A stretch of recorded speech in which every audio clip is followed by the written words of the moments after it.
Assalamualaikum warahmatullahi wabarakatuh. Alhamdulillah, webinar ngobrolin iman bareng sekecil bisa terlaksana pagi ini.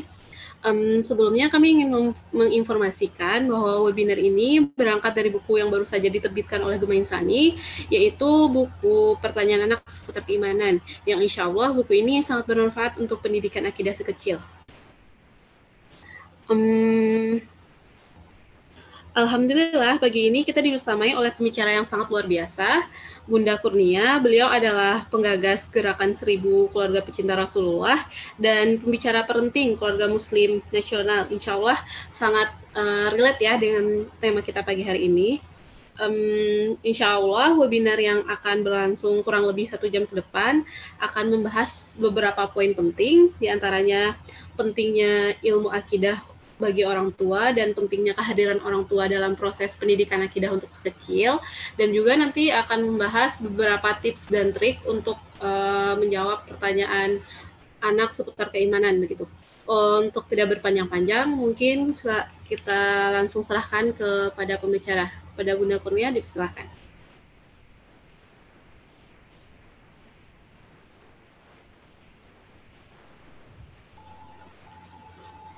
Ya, makasih Bunda. Ini dengan Mbak siapa? Mbak Dira ya? Ya, Iya. Mbak Dira. Ya. Bismillahirrahmanirrahim. Assalamualaikum warahmatullahi wabarakatuh. Ya, alhamdulillahillazi arsala rasulahu bil huda wa dinil haq liyuzhirahu ala dini kullih wa kafa billahi syahida. Allahumma sholli ala Muhammad wa barik alaihi wasallim. Alhamdulillah, Ibunda ahwat filah yang dirahmati Allah. Pagi hari ini kita bisa kembali bertemu. Mudah-mudahan Allah berikan hidayah kepada kita, dan dengan hidayah itu kita terus senantiasa dituntun Allah menuju kepada gerbang kebaikan sampai ke jannahnya. Amin ya Allah ya Rabbal alamin. Oke, apakah saya bisa share screen? Bisa Oh, ya, alhamdulillah. bisa. Baik.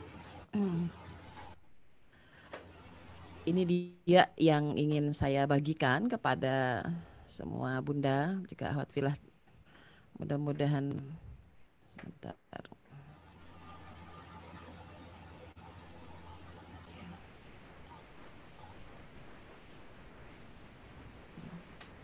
Tentang ngobrol atau dialog keimanan bersama anak-anak kita.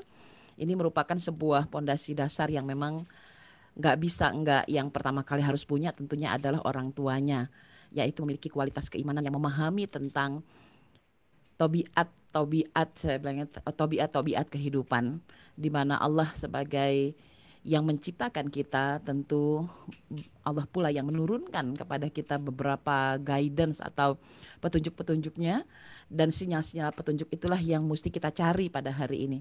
Ya, kalau ada sebuah lagu yang mengatakan iman itu bukan diwarisi gitu ya, tapi dia harus dicari. Maka sesungguhnya iman yang ada dalam diri kita itu sudah ada, kita tinggal menggalinya saja dan mencarinya serta memperdalamnya. Nah, mudah-mudahan kajian pada pagi hari ini bisa membuat kita menangkap pesan-pesan itu. Nah, perkenalkan Bunda, ini saya dan keluarga.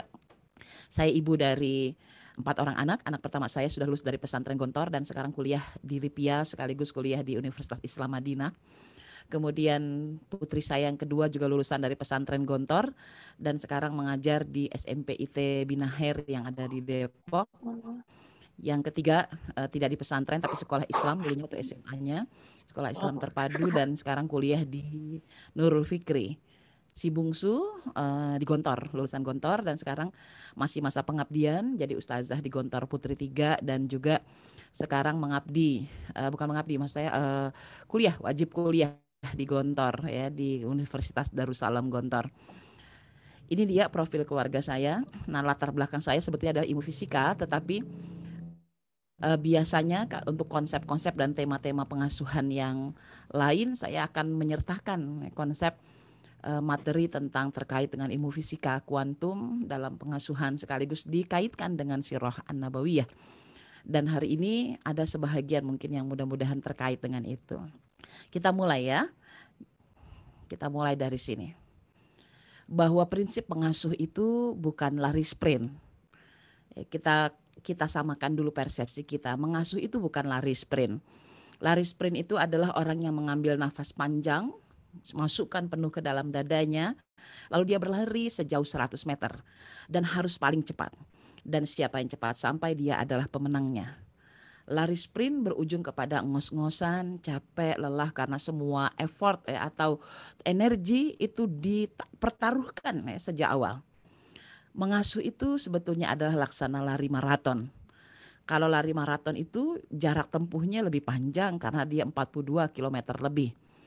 Kemudian orang lari maraton itu tidak dituntut untuk menarik nafas sebanyak-banyaknya sejak awal dia berangkat dari garis start. Tapi dia mengambil nafas pendek saja sedikit-sedikit tapi terus melangkah. Bagi orang yang mengikuti lari maraton, begitu banyak biasanya orang yang akan bergabung ya. Kalau di lari sprint kan cuma sedikit sesuai dengan lintasannya paling 5 orang. Tapi kalau lari maraton itu bisa ratusan orang, bahkan ribuan orang ikut jadi peserta lari maraton.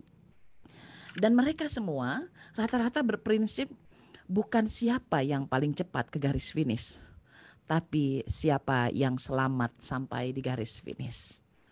Jadi mengasuh itu adalah bagaimana kita bisa selamat sampai ke garis finish pengasuhan kita, sampai ajal kita dijemput, untuk bisa memastikan bahwa anak-anak kita berujung pada keimanan yang mendalam. Sebagaimana Nabi Yakub alaihi salam begitu khawatir dan cemas kepada anak-anaknya. Dari 12 orang anaknya, 10-nya adalah anak-anak yang pernah melukai Nabi Yusuf alaihi salam. Tapi ketika menjelang kematian, di garis finish pengasuhannya, beliau masih sempat menanyakan, wahai anak-anakku, siapa yang akan kalian sembah setelah kematianku? Dan seluruh anaknya mengatakan, kami akan menyembah Allah dan beriman kepada Allah. Jadi memastikan garis finish itu dengan selamat itu adalah tanggung jawab kita. Dan kita akan mengasuh anak kita sampai ajal kita dijemput atau anak kita yang dijemput terlebih dahulu. Nah, prinsip mengasuh dengan konsep lari maraton itu, kita boleh istirahat. Hari ini di tengah pandemi ini sebetulnya laksana kita sedang beristirahat ya. Karena beda cara mengasuhnya. Biasanya anak bisa dititipin ke sekolah, tapi hari ini full bersama kita, diasuh di rumah kita. Itu sebetulnya Allah lagi ngasih kesempatan kita beristirahat seperti orang lari maraton. Boleh minum aqua dulu, boleh nanti mampir pengen makan bubur ayam dulu, atau agak siang sedikit mampir ke rumah makan warteg misalkan, boleh-boleh aja, namanya juga lari maraton. Yang penting kita selamat sampai sana dengan kuat. Nah, karena itu dibutuhkan, masih bunyi ini nih ya. Ada hostnya di sini, boleh dibantu all mute ya. Jadi ternyata bahwa mengasuh itu betul-betul punya energi jangka panjang, karena itu butuh untuk dilakukan sebuah program rapat kerja keluarga bersama. Jangan cuma rapat kerja di kantor, jangan cuma rapat kerja di organisasi, tapi kita juga perlu untuk memikirkan punya program raker keluarga, karena ini akan dibawa ke surga. Dan ini yang saya lakukan bersama keluarga ya sejak tahun berapa, saya menikah tahun 96. Awal-awalnya saya belum mengerti konsep rapat kerja keluarga, mungkin sekitar tahun keempat perkawinan ya, tahun 2000 itu kami menemukan sebuah buku yang buku inspirasi yang mengantarkan kita untuk perlu merencanakan kehidupan, sampai akhirnya kita mengagendakan program rapat kerja keluarga kita bersama dengan suami, anak-anak ya sampai sekarang. Dan itu benar-benar bermanfaat banget untuk jalan menuju kepada jalan keselamatan dan menjaga kualitas keimanan keluarga kita. Nah, persiapkan bekal yang matang, gak usah tergesa-gesa ingin meraih impian. Ya kalau hari ini iman ya, menyangkut keimanan. Biasanya tuh kalau awal-awal perkawinan kan kita nikah, hidup suka masih pas-pasan. Tapi banyak sekali saya jumpai para ahwat atau para ibu muda yang mereka tuh nggak bisa terima keadaan. Kalau lagi masanya mengontrak rumah, dia kesel pengen buru-buru punya rumah. Kalau dia sudah punya ngontrak pun dia pengen buru-buru punya kendaraan yang bagus. Dia selalu ingin memburu-buru. Dia lupa bahwa Allah sebetulnya sedang mendidiknya dan mengaturnya dengan kepantasan-kepantasan kapan dia akan memiliki sesuatu, kapan dia akan pantas untuk menikmati sesuatu. Nah, tinggalkan sifat ketergesa-gesaan dalam meraih impian. Kita boleh rencanakan impian, tetapi jangan lupa kita ada Allah yang mengatur seluruh rencana-rencana kita. Kita bahas nanti di slide berikutnya. Jadi tugas kita apa? Ngatur nafas kehidupan jangka panjang. Jangan stres hari ini, jangan semuanya diambil hari ini stresnya. Pokoknya mau punya ini sekarang, pokoknya aku maunya bisa begini-begini. Anakku harus jadi ini sekarang juga. Itu namanya ngoyo. Ya saya bilang ngoyo itu apa ya, terlalu maksain diri kerja keras di awal tapi akhirnya ngos-ngosan ya. Relax sedikit, relax ketika mengasuh anak-anak kita. Nah, yang kedua adalah goal setting, stepping and planning ini adalah sebuah cara kita mengatur rapat kerja keluarga kita. Supaya rapat kerja kita terjaga sampai kemana? Ujungnya adalah harus sampai ke surga. Bahwa sebaik-baik goal setting, sebaik-baik ujung dari tujuan perkawinan adalah yuk sama-sama kita berjuang untuk menuju ke surga. Itu adalah asas dari sebuah perkawinan. Jadi kalau dalam teori apa ya saya sebutnya tentang goal setting ini ya, kalau di bukunya Seven Habits itu goal setting ditaruhnya itu di belakang, di duluan nomor 1 gitu.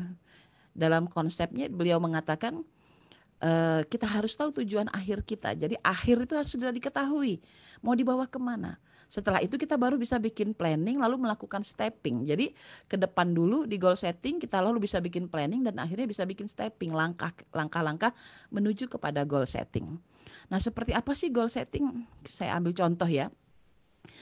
Ketika saya punya anak berangkat ke pesantren Gontor, saya bilang sama anak saya meletakkan anak ke pesantren bukan untuk menjadi penghafal Quran. Karena untuk menjadi penghafal Al-Quran kita bisa panggil guru tahfiz ke rumah, nggak perlu di pesantren. Atau masukkan ke lembaga tahfiz terdekat. Atau kemudian saya juga memasukkan anak ke pesantren untuk sekedar anak belajar kemandirian. Nggak usah di pesantren, belajar mandiri, di rumah juga bisa gitu. Jadi goal settingnya harus kuat dan luas. Maka saya katakan pada anak laki saya, abang sayang, Umi masukkan dan titipkan abang ke Gontor. Umi berharap abang bisa menjadi pemimpin besar umat ini. Umi ingin abang menjadi sehebat Ustadz Hidayat Nur Wahid. Beliau adalah lulusan dari Gontor menjadi ketua MPR. Umi juga ingin kamu menjadi sehebat Dr. Din Samsudin. Beliau menjadi ketua majelis pertimbangan MUI. Dia juga lulusan dari Gontor. Atau setidak-tidaknya abang bisa menjadi wali kota di Depok. Karena wali kota kita hari ini yang insya Allah akan ikut pilkada lagi gitu ya, mudah-mudahan Allah izinkan. Dr. Idris Abdul Somad juga lulusan dari Gontor. Paling nggak abang jadi wali kota gitu. Dan apa jawaban abang gitu ya? Siap Umi, saya siap menjadi pemimpin umat. Nah, anak perempuan saya juga berangkat ke Gontor pada tahun berikutnya.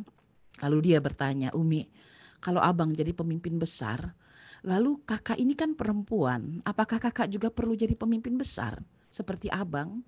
Oh tidak nak, kalau engkau Umi siapkan untuk menjadi seorang istri yang akan mendampingi para pemimpin besar.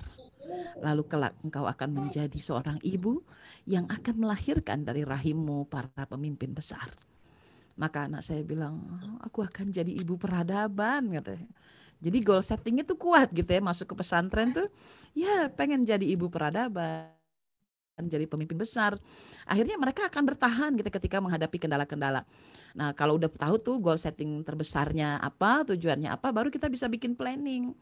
Nah, yang menarik adalah di tengah planning ini ya, planning kan kita ngerencanain kehidupan, tapi steppingnya tuh bisa unik gitu. Saya mimpi pengen punya anak ulama besar itu sejak saya masih SMA. Jadi saya tidak pernah berpikir saya kalau punya suami itu pengennya yang begini gitu ya. Ada sih tapi nggak terlalu kuat. Jadi tidak dijadikan sebagai landasan untuk memilih pasangan dulu tuh.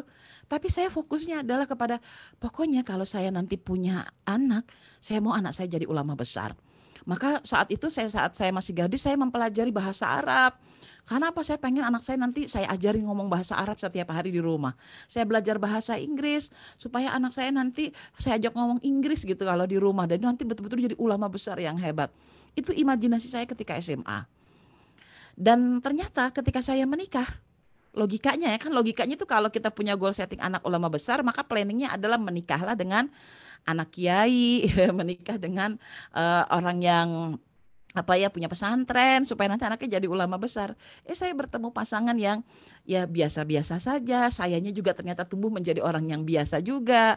Sekolahnya SMA negeri, kemudian kuliahnya juga di UI, ngambil ilmu juga fisika. Yang nggak banget hubungannya jadi ibunya seorang ulama besar. Secara logika itu benar-benar kayaknya nggak masuk akal. Tapi yang menarik adalah Meskipun gitu ya, rupanya itu cara Allah mempertemukan kami ya. Saya punya suami yang Allah izinkan beliaulah seorang yang menjadi support terbaik di dalam mendidik anak dengan kualitas agama yang baik meskipun kami sangat terbatas. Bahkan ketika anak saya sekolah pun saya nggak punya duit tuh secara stepping ya. Planningnya kan harusnya sekolahnya Islam terpadu kayak yang harganya mahal, tapi uang nggak ada gitu. Dan Allah bikin stepping baru, steppingnya anak saya sekolah duafa, lalu anak saya sekolah mendapatkan beasiswa. Oh rupanya Allah sendiri yang mengatur langkah-langkah kalau kita sudah punya goal setting yang jelas. Jadilah tepat pada saat, dan saya baru menemukan keajaibannya, anak saya lulusan SMP negeri, yang lain juga SMP biasa. Tepat pada saat mereka waktunya masuk pesantren, dan saya tidak pernah merencanakan anak-anak ke pesantren, hanya goal settingnya ulama besar dan ibunya para ulama. Itu doang gitu ya, tapi stepping itu Allah yang menentukan. Allah siapkan saya perjalanan dakwah ke Jawa Timur yang hampir setiap minggu saya di Jawa Timur, setidaknya setiap bulan, sehingga saya tidak lagi keberatan untuk menitipkan anak di Gontor ya. Yang bagi banyak orang jauh amat nyekolahkan anak ke Jawa Timur. Begitulah cara Allah mengatur. Nah itu yang perlu ayah bunda fahami tentang goal setting. Anda boleh punya impian sehebat apapun, tapi untuk planning, buat planning sebaik mungkin. Tanda kita bertanggung jawab, kita berjanji setia kepada Allah bahwa kita akan bersungguh-sungguh menjalannya. Tapi kalau udah bicara stepping, jangan coba-coba ngatur Allah. Karena apa? Allah akan mengantarkan kita. Kadang-kala jalannya ada rada belok dikit. Ternyata yang kita kira wah belok nih, wah nyasar nih. Belum tentu, ternyata kadang-kala itu mempercepat sampainya kepada ketujuan. Dan alhamdulillah akhirnya anak pertama saya sekarang diterima di Fakultas Hadis gitu ya di Universitas Islam di Madinah. Sekarang kuliahnya masih online, tapi next kalau sudah dibuka Saudi dia akan berangkat ke Madinah. Dan dengan cara itu pula saya belajar memantapkan diri untuk menjadi ibunda seorang ulama besar. Saya coba juga bikin planning. Saya harus jadi hafizah, saya juga mulai belajar bedah kitab Arab, terus menambah kapasitas. Ya setidak-tidaknya Allah mudah-mudahan mempercayakan itu sampai akhir. Yang kedua, yang berikutnya adalah bagaimana cara kita mendapatkan anak dengan kualitas keimanan yang baik, ya. Nah, yang pertama adalah berdoalah ya untuk memiliki keturunan yang ibadullah, menjadi hamba Allah yang terbaik. Seperti siapa? Seperti Hana binti Fakus, beliau adalah istri dari Imran. Ya, ini ada bahkan sampai termaktub di dalam Al-Quran. Kisah keluarga Imran ini kisah yang sangat inspiratif. Sampai dalam Al-Imran ayat 33 dikatakan, sesungguhnya Allah telah memilih Adam, Nuh, keluarga Ibrahim, keluarga Imran melebihi segala umat pada masa masing-masing. Jadi kalimatnya tuh begitu menyebut nama keluarga Ibrahim pakai kata keluarga, lalu kemudian keluarga Imran. Kenapa sampai pakai kata keluarga? Lalu kenapa ketika menyebut nama Adam tidak menyebutkan keluarga? Lalu ketika menyebutkan nama Nabi Nuh alaihissalam tidak menyebutkan nama keluarga? Oh, rupanya karena mereka adalah prototipe saya sebutnya. Teladan untuk soal kualitas keimanan. Ya, maka dengan cara itulah Allah kemudian mempercayakan keturunan terbaik kepada keluarga Imran. Saya ambil kisah keluarga Imran. Jadi Hana istri Imran itu sudah lanjut usia. Penduduk Magdis saat itu memarahi atau memusuhi atau bahkan mungkin menghinakan beliau. Bagaimana mungkin Hana sebagai istri yang didatangkan dari leluhurnya yang merupakan keturunan Nabi Harun, demikian juga Imran juga datang dari keturunan Nabi Harun, tapi tidak dikaruniai anak. Sungguh Imran telah menikahi perempuan terlaknat katanya. Sehingga Hana menangis. Dalam nangisnya nih yang menarik ya, dalam sebuah cerita dikatakan Hana itu sedih sebetulnya dihinakan oleh penduduknya. Tapi yang menarik itu ketika dia dihinakan dia tidak menyalahkan mereka. Tapi dia ngobrol ya, seperti ngobrol, jadi dia ngobrol di bawah pohon zaitun lalu bilang, wahai pohon zaitun, hanya engkau yang bisa mengerti perasaanku katanya. Apakah aku salah? Mungkinkah aku pernah menjatuhkan daunmu wahai pohon zaitun tanpa sengaja? Atau mungkin aku pernah ketika mengambil air di sungai, lalu aku membuat air sungai itu menjadi keruh karena aku tidak berhati-hati ketika mengambilnya.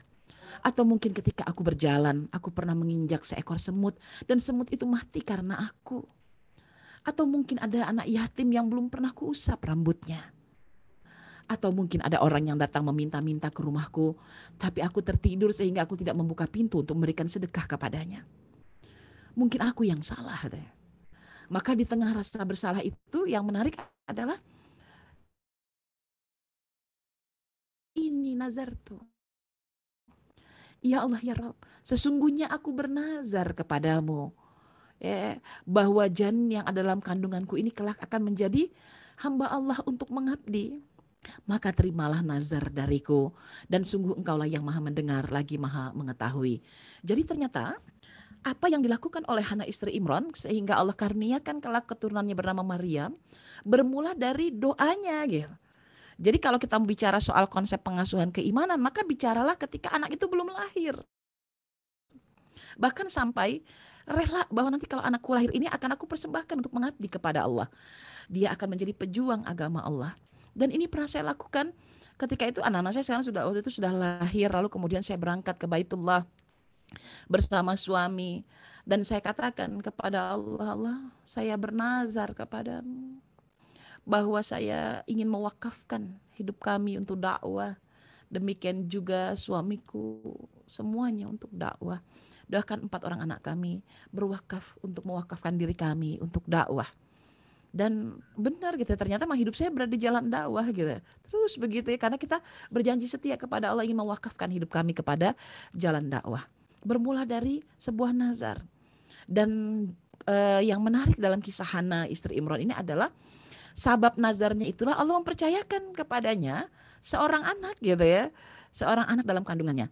Nah, kebiasaan penduduk Baitul Maqdis adalah kalau ada seorang perempuan hamil, maka mereka membuat sebuah acara syukuran kurang lebih kita sebutnya. Dia masak makanan lezat pada hari itu, lalu membagikan makanan itu kepada orang yang di tetangga-tetangga di sekitarnya. Jika mereka panen zaitun, maka mereka membagikan zaitun kepada siapapun orang-orang yang melintas di rumah mereka. Itu dilakukan oleh Hana. Hana pun berdandan cantik, lalu menghias dirinya, tangannya diinai gitu. Rambutnya dirapihkan, dan ketika Imran pulang dari bekerja ke rumahnya, dikaget lihat rumahnya itu ramai sekali. Kayak, ada apa ini Hana? Kata Hana, Imran suamiku, aku hamil. Aku hamil. Bagaimana mungkin kau bisa hamil? Allah yang mengizinkannya. Aku telah bernazar kepada Allah bahwa nanti anak kita ini akan aku persembahkan untuk Baitul Maqdis. Begitu ngomong kalimat itu, Imran kaget. Hana, bukankah engkau tahu bahwa di hadapan pemuka Baitul Maqdis, anak yang boleh mengabdi itu adalah anak laki-laki? Bagaimana engkau yakin bahwa anak yang kau kandung itu anak laki-laki? Tanya Imran. Aku tinggal meminta kepada Allah. Aku meminta punya anak Allah berikan, maka aku tinggal meminta bahwa anak dalam kandunganku adalah anak laki-laki. Nah, disinilah kalimat Imran tentang masalah tauhid itu dikatakan, Hana, celakalah engkau. Bukankah engkau masih keturunan keluarga Harun alaihissalam? Bagaimana mungkin engkau mencoba mengatur-atur Allah, lalu memaksa Allah menuruti kehendakmu? Sungguh engkau perlu memperbaiki imanmu. Jadi udah berdoa luar biasa aja, tetap perlu lurus niatnya. Maka Imran dengan kelurusan tauhidnya mengingatkan Hana. Hana menangis, Imran, engkau selalu saja menyakitiku dan melukaiku. Aku itu hanya ingin menjadi seorang ibu, Imran. Aku hanya ingin jadi seorang ibu. Apa salahku meminta kepada Allah? Aku cuma pengen jadi ibu, katanya. Maka dipeluklah oleh Imran. Bukan itu maksudku, Hana. Aku hanya ingin kita meluruskan tauhid kita kepada Allah. Kita luruskan, kita punya anak. Engkau harus menerima takdir Allah jika suatu hari nanti ternyata anak yang kau kandung adalah perempuan. Maka kemudian berikutnya terjadilah sebuah dialog tauhid. Maka ketika ia melahirkan, dia berkata, ya Tuhanku, sesungguhnya aku telah melahirkan anak perempuan. Padahal Allah lebih tahu apa yang ada dalam kandungan Hana saat laki atau perempuan. Maka aku memberinya nama Maryam.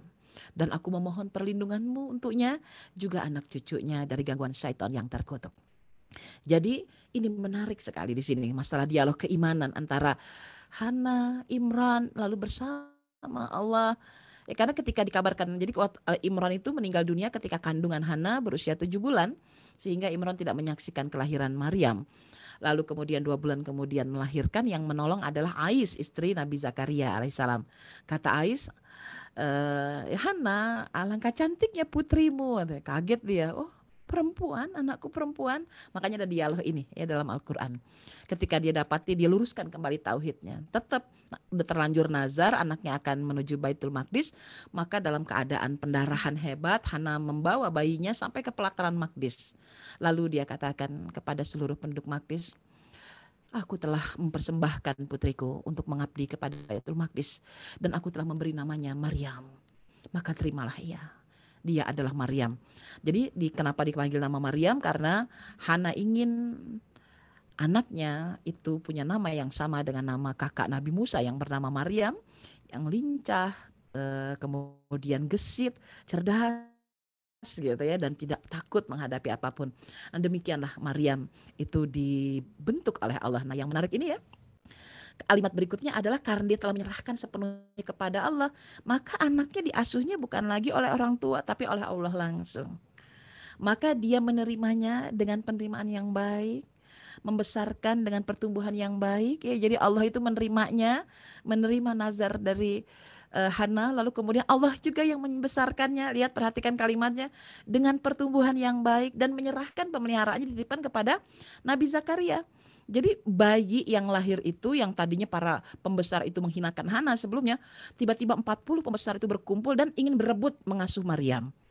Maka tokoh paling terhormat saat itu mengatakan, boleh kalian mengasuh Maryam, tapi silahkan tuliskan nama kalian di sebuah pena, lalu lemparkan ke sungai Nil. Maka pena yang tetap mengapung, dialah yang berhak untuk mengasuh Maryam. Dan Allah mengizinkan pena yang mengapung itu adalah pena milik Nabi Zakaria alaihissalam. Masya Allah, pengasuhan beralih. Jadi Nabi Zakaria kemudian menjaganya. Jadi Allah tuh menjaga. Jadi kalau kita, maksud saya begini, kalau kita pengen punya anak dengan kualitas keimanan yang hebat, maka ketika awal sebelum anak itu lahir sudah punya persepsi, anak ini akan saya bentuk menjadi ibadullah, pengabdi agama Allah yang menyembah Allah, lalu kemudian akan dipersembahkan pula untuk berdakwah di jalan Allah. Dan pada akhirnya Allah yang akan memelihara mereka. Jadi nggak usah pikirin lagi tuh, ntar duitnya dari mana sekolahnya, ntar makanannya dari mana. Oh, Maryam dapat makanan langsung. Sampai-sampai di sini dalam dialog berikutnya sampai makanan itu ada di sisinya. Padahal Nabi Zakaria itu bikin mihrab atau pintu-pintu untuk menuju ke tempat Maryam itu 7 lapis. Karena di Baitul Maqdis ya, setelah Maryam itu melewati masa baliknya, itu dipersembahkan ke Baitul Maqdis. Di sana itu yang mengabdi ada 4.000 laki-laki dan hanya 1 orang perempuan. Bahaya sebetulnya kan, tapi Nabi Zakaria membangunkan jalan yang berbeda, sebagaimana anak laki-laki berbeda jalannya menuju tempat mihrab Maryam, dan dibikin mihrab itu berlapis 7 lapis sehingga nggak mudah orang untuk mengganggunya. Secara logika nggak mungkin Maryam dapat makanan kecuali diantar oleh Nabi Zakaria. Makanya Nabi Zakaria nanya, dari mana kau mendapati makanan ini? Ya, kemudian hadza min fadli rabbi.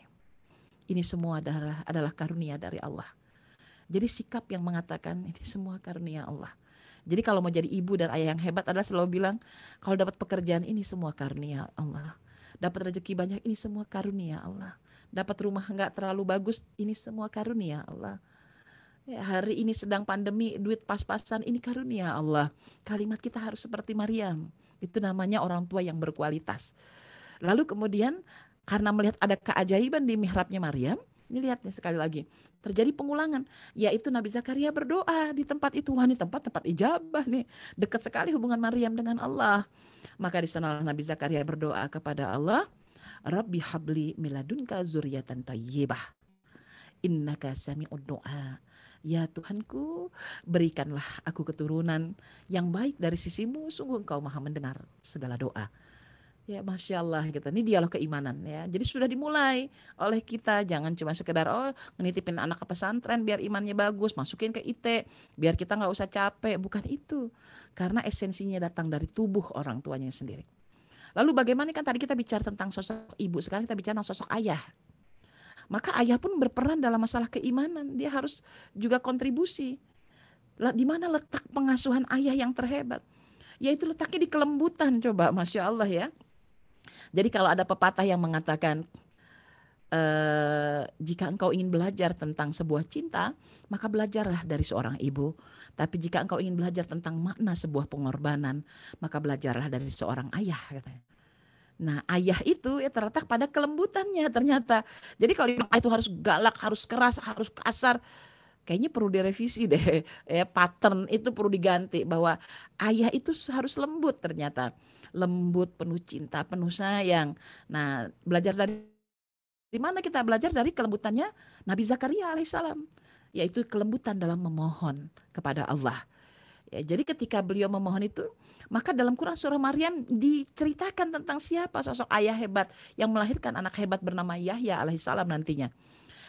Dibacakan ini ya, adalah penjelasan tentang rahmat Tuhanmu kepada hambanya yang bernama Zakaria. Yaitu ketika dia berdoa kepada Tuhannya dengan suara yang lembut. Masya Allah. Nabi Zakaria lembut. Lembut adalah indikator keimanan seseorang. Nggak kasar, nggak keras hati, nggak dingin gitu. Itu ayah. Ayah dan calon ayah yang akan melahirkan anak-anak hebat di masa depan. Bagaimana doa Nabi Zakaria ini? Menarik kalau disimak. Ya Tuhanku, sungguh tulangku telah lemah dan kepalaku telah dipenuhi uban dan aku belum pernah kecewa. Nah, yang menarik kalimatnya di sini. Dan aku belum pernah kecewa dalam berdoa kepadamu. Ya Tuhanku, dan sungguh aku khawatir terhadap keturunanku sepeninggalanku, padahal istriku seorang perempuan yang mandul. Maka anugerahilah aku seorang anak dari sisimu dan akan mewarisi aku dan juga mewarisi keluarga Nabi Yakub, dan jadikanlah dia ya Tuhanku seorang yang diridhoi. Maka begitu dia berdoa, ada kalimat yang membuat doa itu menjadi cepat ya di sini. Aku belum pernah kecewa dalam berdoa. Jadi ayah yang hebat, ibu yang hebat adalah ibu yang gak pernah kecewa sama takdir ya, sama apa ya namanya tadi, doa yang telat datang kah, doa yang ditukar kah, doa yang ditunda kah, gak pernah kecewa gitu. Kan kata Imam Syafi'i, doa manusia itu semuanya diijabah. Semua doa manusia itu dikabulkan karena itu janji Allah. Hanya saja Allah akan mengabulkan sesuai harapan kita, Allah menggantinya atau Allah menundanya. Maka orang yang beriman kepada Allah atau ayah bunda yang beriman kepada Allah adalah orang yang pernah kecewa gitu, nggak kecewa. Aduh tuh mimpi pengen punya motor tahun ini nggak dapat motor. Ini pasti gara-gara si Umi belanja melulu gitu. Nggak perlu nyalahin istri gitu. Tetapi ini takdir gitu. Saya tidak pernah kecewa, mungkin dengan cara lain kami mendapatkan. Dulu ya waktu kami baru menikah itu, kadang saya suka, waktu kan kami suka ngontrak, yang namanya ngontrak tuh mungkin berapa banyak rumah yang kami kontrak. Terus suka bilang, ya Allah, bagiku saya bilang gitu, sungguh sangat misterius gitu, dengan cara apa engkau akan membangunkan rumah untukku katanya. Saya pengen banget punya rumah yang luas, tapi dapat tanahnya tuh yang luas tapi gampang, harganya murah dan kami punya uang untuk membayarnya. Dan ternyata betul gitu apa yang sangkaan saya bahwa saya akan memiliki tanah yang luas dengan cara yang gampang, harganya murah, bayarnya juga gampang. Tahu-tahu kok ada orang yang datang menawarkan kami kafling tanah di Jonggol dengan harga yang murah, bayarnya boleh dicicil setahun, dan saat itu Allah bikin kami punya perniagaan yang cukup untuk melunasi selama setahun, sehingga punya ribuan meter ada di sana, dan sekarang sedang dipersiapkan untuk menjadi tempat. Ya mungkin nanti ke depannya adalah pesantren virtual kah, pesantren yang memang untuk para penghafal Quran kah, yang penting kami sudah punya goal setting. Tapi itu kami sabar, gak perlu nyari-nyari, pokoknya saya mau cari duit banyak biar bisa beli tanah ribuan. Enggak, dijalanin aja planningnya, dijalanin takdirnya gitu. Gak pernah kecewa. Dan benar. Dan saat itulah akhirnya di sini cerita tentang Nabi Yahya, Nabi Zakaria, wahai Zakaria, maka kami kabarkan kepadamu sebuah kabar gembira, yaitu dengan seorang lelaki ya, akan lahir seorang anak laki-laki namanya Yahya. Dan kami belum pernah memberikan nama seperti itu sebelumnya. Jadi nama Yahya itu nama langsung yang Allah kasih spesial. Dan nama itu adalah nama pertama yang pernah dibuat di muka bumi ini. Luar biasa. Jadi keimanan ayah dan bunda itu yang hebat, seperti itulah yang membuat pertama anak kita diasuh langsung oleh Allah. Tadi ya ada kalimatnya ketika mengasuh Maryam, kami besarkan ia, kami berikan pertumbuhan yang baik, pengasuhan terbaik. Jadi kalau kita pengen anak kita tuh diasuh oleh Allah langsung, maka kualitas keimanan kita. Saya sampai hari ini meyakini bahwa apa yang saya jalani itu betul-betul Allah yang mengasuh anak-anak kami. Jadi suatu malam suami saya memeluk saya sambil mengatakan, Umi, makasih ya katanya, sudah memberikan anak-anak terbaik, anak-anak solih solihah yang diasuh. Kamu hebat jadi ibu, kata suami saya, memuji saya. Tapi saya bilang, bukan Abi, bukan saya yang hebat. Saya merasa tak pernah mengasuh mereka. Tapi Allah yang hebat yang menjaga mereka. Mungkin karena kesibukan kami habis untuk dakwah, lalu Allah mengirimkan para malaikatnya untuk menjaga anak-anak kami. Ya seperti para nabi dan rasulnya diasuh dan dijaga Allah, langsung kita bisa melihat proses itu. Dan beneran Bunda, saya sering menyebutnya, saya punya materi pengasuhan yang disebut mengasuh tanpa mengasuh. Enak ya, kita bisa belajar mengasuh anak tanpa mengasuh. Persis kayak iklan Pegadaian, menyelesaikan masalah tanpa masalah gitu. Kenapa? Karena kita nggak perlu mengasuh anak kita sampai stres. Tapi jadilah orang-orang yang beriman, maka insya Allah anak kita akan beriman dengan baik. Ya. Yuk kita lihat berikutnya bagaimana cara kita mendidik anak. Sekarang cara dan nanti tipsnya saya ajarkan juga. Hikmah mendidik keimanan. Ya.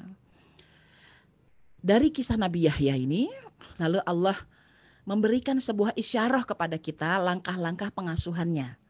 Ya, untuk menanamkan keimanan. Dalam Al-Quran surah Maryam ayat 12-15 dikatakan, Ya Yahya huzil kitaba bikuwah. Wahai Yahya, peganglah kitabullah itu dengan kekuatan yang penuh. Dengan sungguh-sungguh dan jangan main-main katanya. Jadi ini langkah pertama. Jadi kalau kita pengen mendidik anak dengan kualitas yang luar biasa, maka ambillah Al-Quran, lalu dekatlah dengan Quran, bersungguh-sungguh dengan Quran. Jadi jangan jadi orang tua tuh yang anaknya jadi penghafal Quran, ibunya nggak jadi penghafal Quran. Anaknya disuruh masuk pesantren Quran ya, ngesot-ngesot istilahnya belajar Quran, lalu ibu bapaknya tenang-tenang aja udah gue titipin tinggal dapat mahkota doang. Nggak adil ya kayaknya. Jadi memang sekeluarga ini harus sama-sama menjadi pecinta Al-Quran, iman kepada Quran. Maka di kitabullah dekat bikuah dengan sungguh-sungguh. Nah yang menarik dalam kaidah bahasa Arab, kalau ada kata bikuah, maka bukan cuma Nabi Yahya yang bersungguh-sungguh, tetapi Allah yang memerintahkannya juga bersungguh-sungguh. Bersungguh-sungguh apa? Untuk menolong Nabi Yahya alaihissalam. Menolong orang yang melakukan kedekatan yang erat kepada Al-Quran.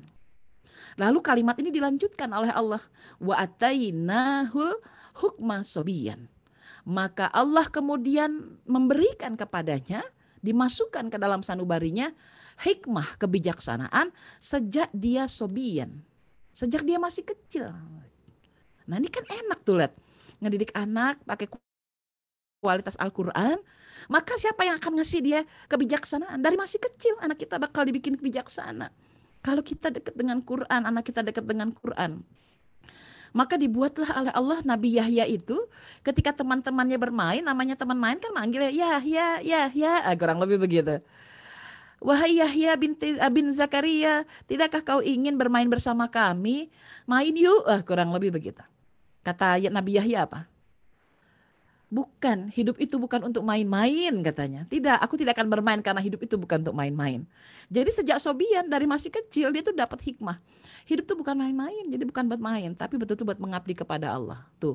Dan anak kita akan dijaga Allah ya, itu bisa tiba-tiba mau sholat sendiri ya kita, karena kita menunjukkan kedekatan kepada Allah sambil main-main, tapi pada akhirnya berujung kepada nggak ada rewel, nggak ada repot. Ya. Kenapa semua itu ada pada kendali kita. Lalu kemudian yang ketiga, wahananam miladuna. Lalu Allah masukkan ke dalam dirinya hanan, sifat yang penuh dengan kasih sayang. Hanan itu adalah kalau menurut para ulama yaitu sebuah rasa sayang yang cuma Allah doang yang bisa ngasih katanya. Jadi kualitas itu beda banget. Maka anak kita ketika kita didik dengan kualitas keimanan yang demikian kuat hubungannya dengan kitabullah, akan membuat anak kita tuh kayak punya rasa sayang sama kita tuh yang aduh tulus banget gitu. Gak usah diapa-apain, tulus gitu sama kita. Dimasukkan ke dalam sanubarinya dan cuma Allah yang bisa memasukkan itu ke dalam sanubari mereka. Dan akhirnya wazakatan wakana takian. Lalu Allah wazakatan mensucikan dia. Mensucikan artinya apa? Dijaga dalam kebaikan, teman kebaikan, dijaga dari lingkungan yang buruk. Hal yang paling menakutkan apa sih di zaman sekarang dari semua orang tua yang mengasuh anak? Kebanyakan mereka selalu curhat sama saya, kami takut anak-anak kami terpengaruh oleh lingkungan. Ada LGBT, ada pornografi, ada game online, ada narkoba, kami takut. Padahal Allah sudah mengajarkan langkah-langkah keimanan. Dekatkan dia dengan kitabullah. maka Allah akan wazakatan, dijaga kesuciannya, nggak terpengaruh, walaupun itu orang terdekat yang ada di sampingnya nggak terpengaruh. Seperti itu. Wa kana taqiyan. Lalu Allah menjadikan dia sebagai orang yang bertakwa, takut sama Allah. Berhati-hati menempuh jalan kebaikan. Berhati-hati kalau ada jalan kemaksiatan. Siapa yang mengilhamkan itu? Allah yang mengilhamkan itu. Lalu kemudian wabaram biwalidayhi walam yakun jabbaran asiyan. Dan Allah pun menganugerahkan kepada anak ini kemampuan untuk berbuat baik kepada kedua orang tuanya. Lalu mereka menjadi orang yang tidak menyombongkan diri di hadapan kita, orang tuanya juga di hadapan manusia lainnya. Dan mereka tidak pernah durhaka. Asian, gak akan durhaka. Masya Allah. Apa sih yang dicari orang tua dalam mengasuh? Kan gak pengen punya anak yang durhaka, yang kalau dimintain bantuan dia menyalak-nyalak gitu ya, galak, kasar. Enggak, tapi betul-betul anak yang pokoknya teh bager lah gitu ya, seneng-nyenengin gitu, nyenengin banget gitu, dia apain aja tuh nurut gitu. Semua orang tua pengen banget, tapi itu dia kebanyakan orang tua pengen punya anak yang nurut, tapi dia sendiri nggak pernah nurut sama suaminya, nggak nurut sama Allah, nggak nurut sama orang tuanya sendiri, nggak nurut sama mertuanya. Ya gimana dong gitu ya, kalau kita sendiri jadi anak nggak seperti Yahya gitu. Jadi kita juga harus mengemas diri kita menjadi laksana Nabi Yahya yang dekat dengan Quran, maka Allah anugerahkan semua kehebatan tadi. Nah yang menarik kalau kita sudah kemas hikmah mendidik anak dengan keimanan ini seperti ini. Wassalamun alaihi yauman wulida wa yauma yamutu wa yauma yub'atsu hayya.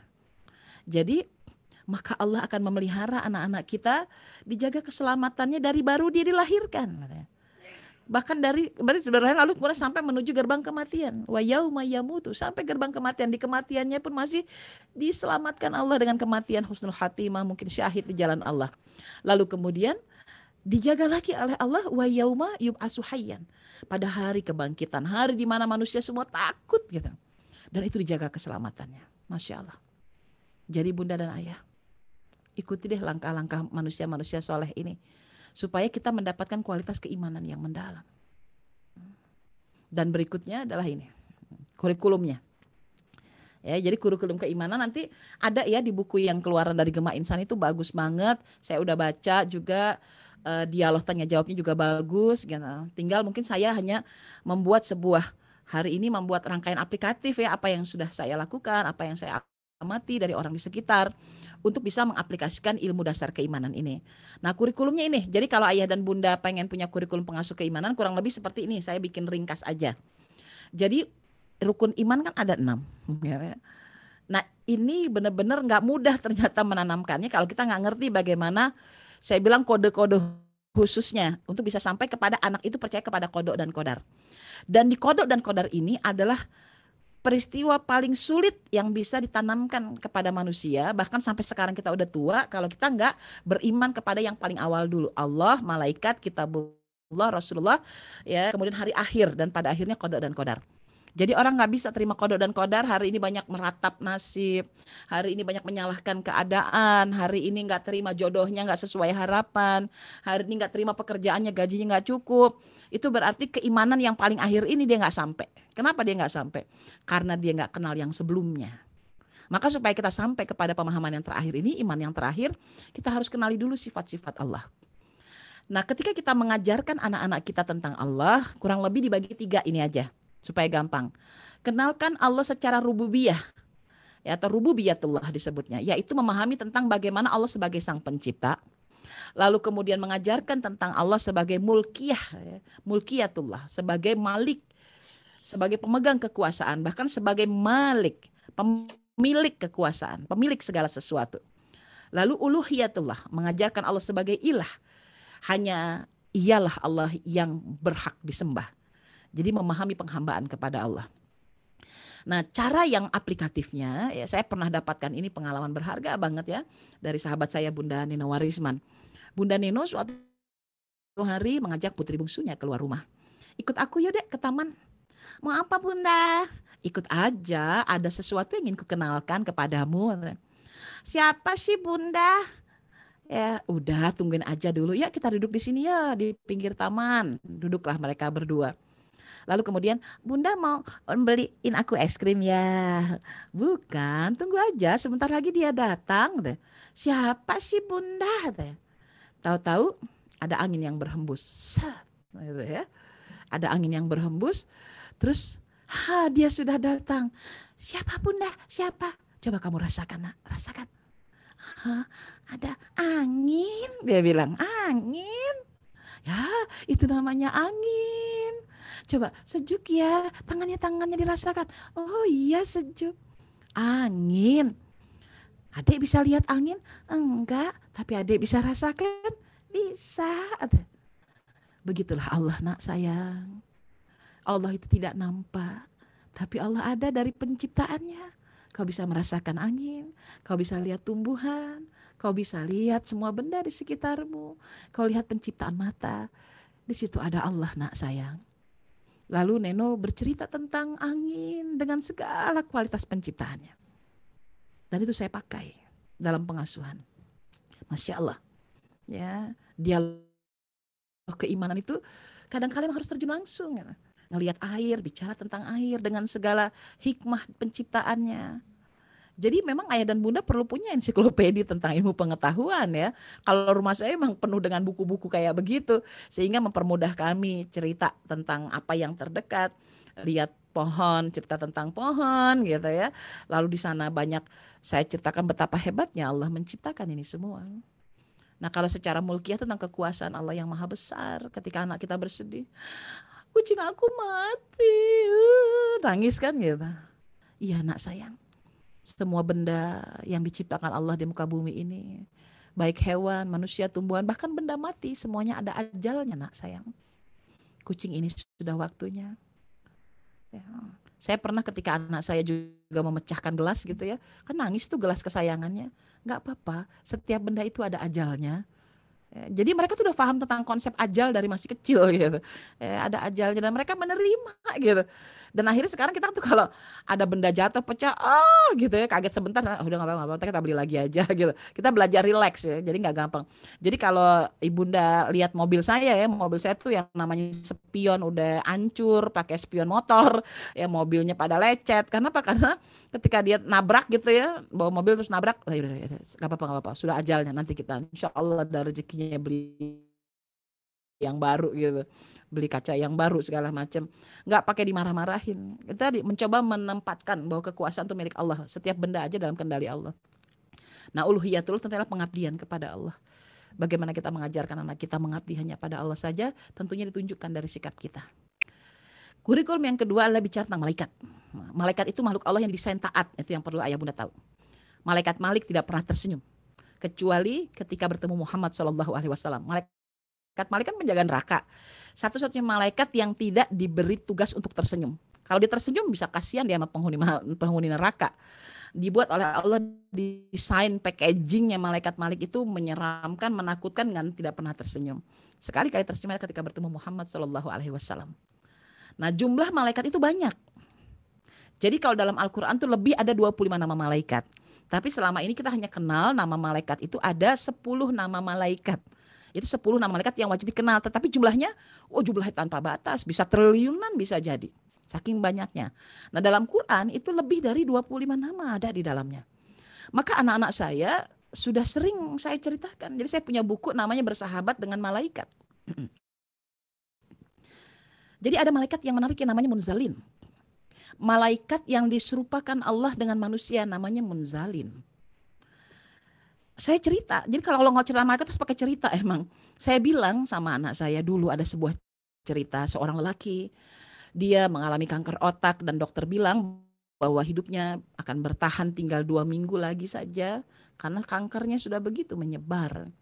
Maka karena dia merasa bahwa hidupnya tinggal sebentar lagi, dia memutuskan untuk mewakafkan hartanya kepada fakir miskin. Diserahkan semuanya buat jadi sedekah jariahnya. Tiba-tiba suatu malam dia terjatuh, lalu kemudian diceritakan dalam kisah itu bahwa ia didatangi serombongan orang berpakaian putih dari ujung kepala sampai ujung kaki. Dan orang itu seperti sedang melakukan sesuatu atas tubuhnya.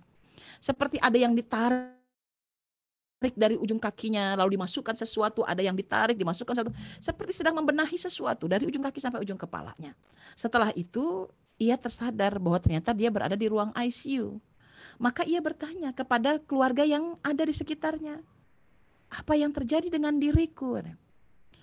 Engkau kemarin terjatuh lalu masuk ruang ICU koma, dan engkau mengalami kejang-kejang.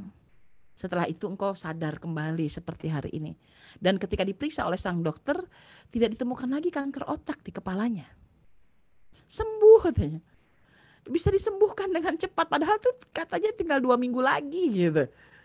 Selain ada bantuan medis, tapi ingat tuh dalam pengamatan alam goibnya ketika dia koma itu, dia menyaksikan ada yang baju putih turun itu masukin sesuatu ke dalam tubuhnya. Itu namanya munzalin. Malaikat yang seperti ditugaskan menyerupai manusia, kayak orang lagi ngedandanin sesuatu. Berarti ada malaikat yang menjaga sel-sel tubuh kita. Bahkan ada malaikat musawimin yang bertugas menjadi tentara. Ini cerita ini sangat terkenal ya. Ketika seorang sahabat dirampok, lalu kemudian dia sudah hampir terbunuh oleh perampok, tiba-tiba datang seorang tentara. Dan kemudian disampaikan, dia bertanya, siapakah dirimu? Engkau telah menyelamatkanku dari perampok itu. Aku adalah malaikat Allah. Bagaimana mungkin malaikat Allah bisa datang kepadaku? Karena ketika engkau dalam ketakutan tadi menyebut asma Allah. Jadi dia menyebut nama Allah yang banyak. Ya Habib, ya, sebetulnya ya Qawi, ya Qawi, ya Wadud, ya Wadud, yang maha dicintai. Ya Karim, ya Karim, disebut kemuliaan Allah sampai 3 kali katanya. Sebab engkau menyebut nama Allah berulang-ulang. Maka ketika panggilan pertama engkau menyeru nama Allah, seluruh pintu langit menjadi bergemerincing. Ketika engkau mengulangnya kedua kali, seluruh penghuni langit menjadi gaduh. Siapa itu yang memohon pertolongan? Lalu ketika engkau menyebutnya ketiga kali, terdengar suara perintah. Dan Allah memerintahkanku menolongmu. Tuh, kisah malaikat tuh kayak begitu. Ya, jadi benar Masya Allah gitu. Saya tuh kalau udah cerita tentang malaikat, Masya Allah lah pokoknya. Bahwa sebenarnya kalau Allah ingin mengasuh anak kita tuh gampang. Karena tinggal memerintahkan malaikat untuk menolong kita gitu. Salah satu tadi diturunkan malaikat musawimin tadi kepada sahabat Rasulullah tadi ya. Yaitu diserupakan dengan manusia menggunakan pakaian tentara, itu namanya musawimin. Sebagaimana Rasul dibantu dalam perang Badar 5.000 malaikat musawimin turun pakai tanda. Itulah cara Allah gitu ya. Untuk menyelamatkan kehidupan manusia yang beriman kepada Allah. Maka bersahabatlah dengan malaikat. Ya. Jadi meyakini keberadaannya. Bahkan disunahkan gitu Rasulullah itu setiap ba'da sholat asar selalu memberikan salam dan tabaruk kepada malaikat Allah. Assalatu wassalamu alaika malaikatu muqarrabin. Kalau beliau berdoanya itu. Assalatu wassalamu alaika malaikatu muqarrabin. Salawat dan salam kepada engkau wahai malaikat muqarrabin. Siapa muqarrabin? Malaikat yang dekat. Kalau menurut para ulama, muqarrabin ini adalah malaikat yang standby kapanpun. Dia adalah barisan sekian nama malaikat yang berkumpul siap-siap buat menolong manusia. Di situ ada malaikat malaikat yang menjaga Mikail, malaikat Mikail penjaga rezeki ada. Jadi pas kita lagi berdoa, Allah gak punya duit, mau bayar utang, orang yang lagi utangnya dikit lagi datang. Maka malaikat Mikail yaitu termasuk kategori muqarrabin. Ya, karena kita sudah bersolawat assalatu wassalamu alaika malaikatu muqarrabin, datanglah malaikat Mikail dari barisan muqarrabin itu menolong kita. Nolongnya apa? Apa langsung ngasih duit ngedebluk? Enggak, bisa jadi Mikail menurunkan hujan yang deras sehingga penagih hutang nggak jadi datang gitu. Banyak cara Allah menyelamatkan kita gitu. Jadi berimanlah pada malaikat. Nah, cerita-cerita tentang malaikat ini perlu ayah bunda sampaikan. Jadi memang kekayaannya adanya di kitab-kitab para ulama. Beli bukunya, cari bukunya. Kan kalau belajar langsung makan waktu, ketemu langsung. Sekarang Allah sudah kasih fasilitasnya. Berinteraksilah dengan kitab-kitabnya para ulama. Yang ketiga kitabullah ya. Tadi sudah saya sampaikan dalam materi tentang kisah Nabi Yahya. Grand design kehidupan tuh adanya semua di Quran. Udahlah Al-Quran bahkan tercetak dalam DNA manusia. Jadi ada seorang ilmuwan bernama Dr. Ahmad Khan. Beliau meneliti DNA manusia. Dibelah-belah ya, sel tubuh manusia dibelah-belah kan kalau udah bagian yang paling kecil itu adalah DNA. Dan di dalam DNA ada rangkaian kode DNA. Ketika dibentangkan, Dr. Ahmad Khan terkejut karena ternyata dalam tubuh manusia itu, dalam kode DNA itu semuanya adalah rangkaian penilaian kaligrafi Al-Quran. Jadi sebenarnya nih badan kita dari ujung kepala sampai ujung kaki jika dibentangkan, kita adalah barisan ayat-ayat Al-Quran yang Allah tuliskan dalam tubuh kita. Jadi kalau ada manusia yang mengatakan aku tidak bisa dekat dengan Al-Quran, aku tidak bisa memahami Quran, bukan gak bisa. Sebetulnya badannya sendiri sudah Al-Quran. Maka tugas kita hanyalah menghidupkan nyalanya, memberikan pancaran cahayanya dengan mendekat kepada Quran. Rajin baca Qurannya, rajin menghafal Qurannya, maka insya Allah Allah berikan sel tubuh kita itu seperti bentangan cahaya Quran. Ada dalam tubuh kita sendiri. Jadi kalau udah bicara yang kitabullah itu saya suka lebih senang menggalinya yaitu ditambah dengan ilmu sains gitu ya, seperti bilang sama anak. Bahkan sampai sekarang anak saya itu udah pinter ceramah lagi menyampaikan nilai-nilai yang saya sampaikan ketika dia masih kecil. Saya bilang, abang, kakak, jadi ada sebuah penelitian bahwa ada seorang yang, jadi ini dikumpulin semua orang yang punya gangguan penyakit mata dan mereka semua disuruh duduk melihat tulisan-tulisan. Ada yang tulisan agama juga beda-beda, nggak semuanya Muslim dan mereka nggak kenal juga bahasa Arab. Dan kemudian ditempel tulisan Al-Quran, lalu tulisan Arab biasa yang bukan Al-Quran, dituliskan tulisan Cina, tulisan Sanskerta, kan banyak ya tulisan-tulisan hipogrif, dan banyak lagi tulisan-tulisan yang unik-unik gitu, disuruh diliatin, dan kalimatnya kalimat positif tentunya. Cuma suruh ngeliat doang gitu, tanpa mereka tahu maknanya itu apa. Dan ternyata memang kalimat positif yang dipandang itu membuat kesembuhan. Kan diperiksa semua, benar ternyata semuanya itu mengalami kesembuhan. Tetapi yang paling cepat sembuh, yang paling cepat mengalami perubahan, penglihatan menjadi lebih jelas adalah yang melihat Al-Quran. Dia sampai 65% kesembuhannya, yang lain itu rata-rata 35% saja. Masya Allah gitu. Jadi Al-Quran buat orang yang non muslim aja kalau dilihatin itu bisa jadi obat. Apalagi buat kita yang selalu mendekat kepada Al-Quran. Insya Allah. Jadi ceritakan Al-Quran dari sisi mukjizat-mukjizatnya dalam hal menjadi sifat gitu ya, menjadi kesembuhan bagi badan kita, kesembuhan secara logisnya, hasil penelitiannya gitu. Jadi orang yang dibacakan Al-Quran apa gitu ya, misalkan ada kisah seorang perempuan yang lewat di Amerika, ada perempuan yang begitu melintas jalan itu langsung diperkosa, tapi perempuan ini tidak gitu ya, karena dia menjaganya dengan Al-Quran, dia membaca ayat-ayat Allah. Dan ketika itu dalam CCTV kenapa perempuan ini tidak diperkosa gitu. Rupanya ketika ditanyakan karena pada saat itu aku hanya memohon perlindungan pada Allah. Dan ketika ditanya sang pemerkosa kenapa engkau tidak melukai dia? Karena kami menyaksikan ada 2 orang bertubuh besar mengawal dirinya. Tuh siapa itu yang ngawal kalau bukan malaikat Allah yang diperintahkan.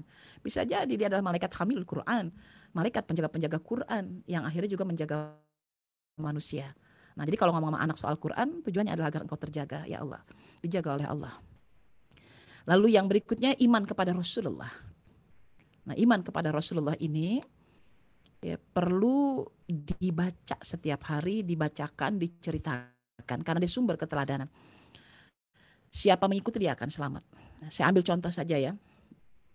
Ada salah satu doa Rasulullah, ya, akibat dia menyebut nama Rasulullah. Buta matanya. Lalu bilang, ya Rasulullah, doakanlah aku agar aku bisa melihat kembali. Kata Rasulullah, coba kau baca doa ini. Niscaya Allah akan menyembuhkanmu. Saya sebut doanya pakai bahasa Indonesia supaya gampang difahami. Ya Allah, aku memohon kebaikan yang pernah diminta oleh Nabimu Muhammad SAW. Dan aku juga memohon perlindungan. Sebagaimana Nabimu memohon perlindungan kepadamu. Dan engkau telah menyampaikannya. La haula wala quwata illa billah. Ya, jadi buta ini berdoanya, kalau Rasul berdoa yang baik-baik, dia minta juga berdoa seperti Rasulullah meminta yang baik-baik itu. Kalau Rasulullah berdoa tentang memohon perlindungan dari kejahatan, maka dia bilang bahwa aku juga berlindung dari kejahatan, yang juga Rasulullah pernah berdoa minta perlindungan. Lalu la haula wala quwata illa billah, diserahkan kembali, segala kekuasaan itu adalah milik Allah. Apa yang terjadi? Ternyata laki buta itu bisa melihat, kun fayakun. Nah, para ulama sempat berdebat bahwa hadis ini hanya berlaku untuk dia gitu. Saat itu mukjizat itu berlakunya, tapi tidak berlaku kepada kita sekarang katanya gitu. Belum tentu. Tadi kan la haula wala quwata illa billah. Sehingga dikatakan itu hanya buta. Tetapi jumhur ulama bersepakat hadis itu berlaku untuk kita. Bahwa doa itu berlaku juga untuk kita semua umat akhir zaman ini sampai bumi ini tidak ada lagi. Jadi kalau kita baca doa yang sama, apa yang akan terjadi?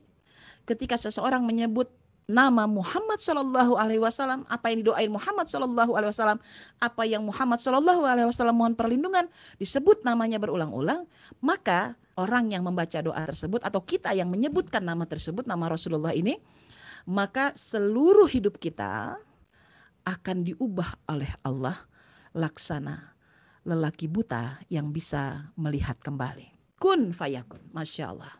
Jadi kalau hari ini ayah dan bunda diminta untuk berkisah tentang Rasulullah, bukan semata-mata mau ngedongeng, bukan semata-mata pengen bercerita doang, bukan.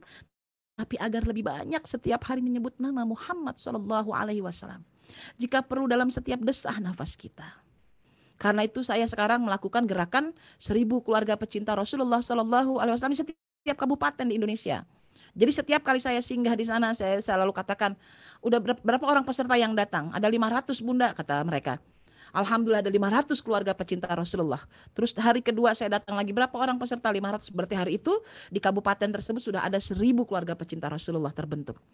Dan sekarang di bawah dakwah yang begitu panjang dibangun ini, alhamdulillah berkembang komunitas pecinta Rasulullah tersebar di seluruh Indonesia dengan gerakan-gerakannya. Jadi Masya Allah.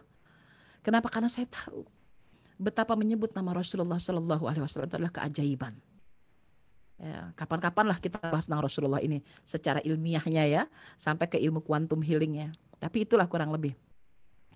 Dan yang kelima, iman itu adalah beriman kepada hari akhir. Dan ini yang menjadi penentu indikator kecerdasan manusia. Manusia yang paling cerdas adalah paham tentang hari akhir. Nah, hari akhir itu ada dua. Hari akhir yang pertama adalah kematian kita, dan hari akhir yang kedua adalah kiamat kubro. Kiamat kubro. Maka persiapkanlah kematian itu dengan baik. Ya, persiapkan dengan baik. Berbekalah yang terbaik. Setidak-tidaknya setiap hari dengan bekal menyebut la ilaha illallah Muhammad Rasulullah, itu menjadi lisan kita sepanjang hidup kita. Allah, Allah, Allah itu menjadi lidah kita. Saya lakukan itu. Saya kalau mau minum Allahumma shalli ala Muhammad, makan Allahumma shalli ala Muhammad, lihat apapun Allahumma shalli ala Muhammad, menyebut sholawat Rasulullah sebanyak-banyaknya. Kenapa? Karena saya ingin akhir kematian saya ketika menyebut nama Allah dan nama Rasulullah itu begitu mudah disiapkan. Dan terakhir, percaya kepada qada dan qadar. Dan ini adalah rute kehidupan yang sudah dicetak oleh Allah dan dapat dipilih dengan kekuatan iman. Jadi qada itu adalah catatan grand design manusia yang sudah dituliskan. Tapi kita jangan suka bilang begini, kan ada yang suka bilang gini, manusia itu kan memang ada hadisnya ya, ditentukan di akhirnya. Sekalipun dia melakukan amalan ahli surga, kalau di akhirnya melakukan amalan ahli neraka, maka dia jadi ahli neraka. Dan kalau ia melaksanakan amalan ahli neraka, tapi di penghujung hidupnya dia melaksanakan amalan ahli surga, maka dia masuk surga. Sebetulnya yang dimaksud di sini adalah bahwa manusia itu punya choice gitu ya. Jadi kalau teman-teman lihat rute gitu ya, rute kehidupan kan ada belok kanan, belok kiri lah, kurang lebih kayak begitu. Nah, kodok itu apa yang dituliskan tuh kurang lebih seperti itu. Jadi kata Rasulullah, ini dia jalan yang lurus, ya dikasih gambar para sahabat, dikenalin tentang kodok. Allah telah menunjukkan jalan yang lurus, tapi Allah juga menciptakan ada jalan yang belok, yang membuat engkau semakin menjauh kepada Allah. Nih jalan yang belok. Tapi di antara jalan yang belok itu ada juga jalan yang bisa kembali kepada jalan yang lurus. Jadi saya menyebutnya ada yes or no gitu. Jadi persis kayak semacam flip chart gitu ya di dalam program komputer. Ya. Jadi dia tuh bisa yes or no. Kalau kamu ambil salah di sini, makin ke sono, makin jauh dari Allah. Tapi ada kalanya kamu salah mengambil langkah, tapi di tengah jalan kamu bisa dibelokin Allah. Lalu ketemu lagi jalan yang baik. Gitu. Itu namanya kodok. Makanya Allah memberi kita keleluasan untuk memilih. Nah ketika memilih ini, itu kan susah. Makanya Rasulullah ngasih doa. Wala takilna anfusina. Ya. Jadi dia berdoa, ya Allah janganlah kau biarkan kami menentukan nasib kami sendiri. Walau hanya sekejap mata atau waktu yang lebih singkat dari itu. Itu doa kayak gitu saya bacain terus setiap hari dalam hidup saya. Saya bilang, ya Allah tuntun hidup saya. Pada setiap desah nafas saya. Pada setiap desir darah yang mengalir di tubuh saya. Pada setiap detak jantung saya. Pada setiap apa yang terlintas dalam pikiran saya. Pada setiap langkah kaki saya. Saya ingin ada petunjuk darimu. Saya tidak mau menentukan nasib saya sendiri kecuali engkau yang menuntunnya ya Allah.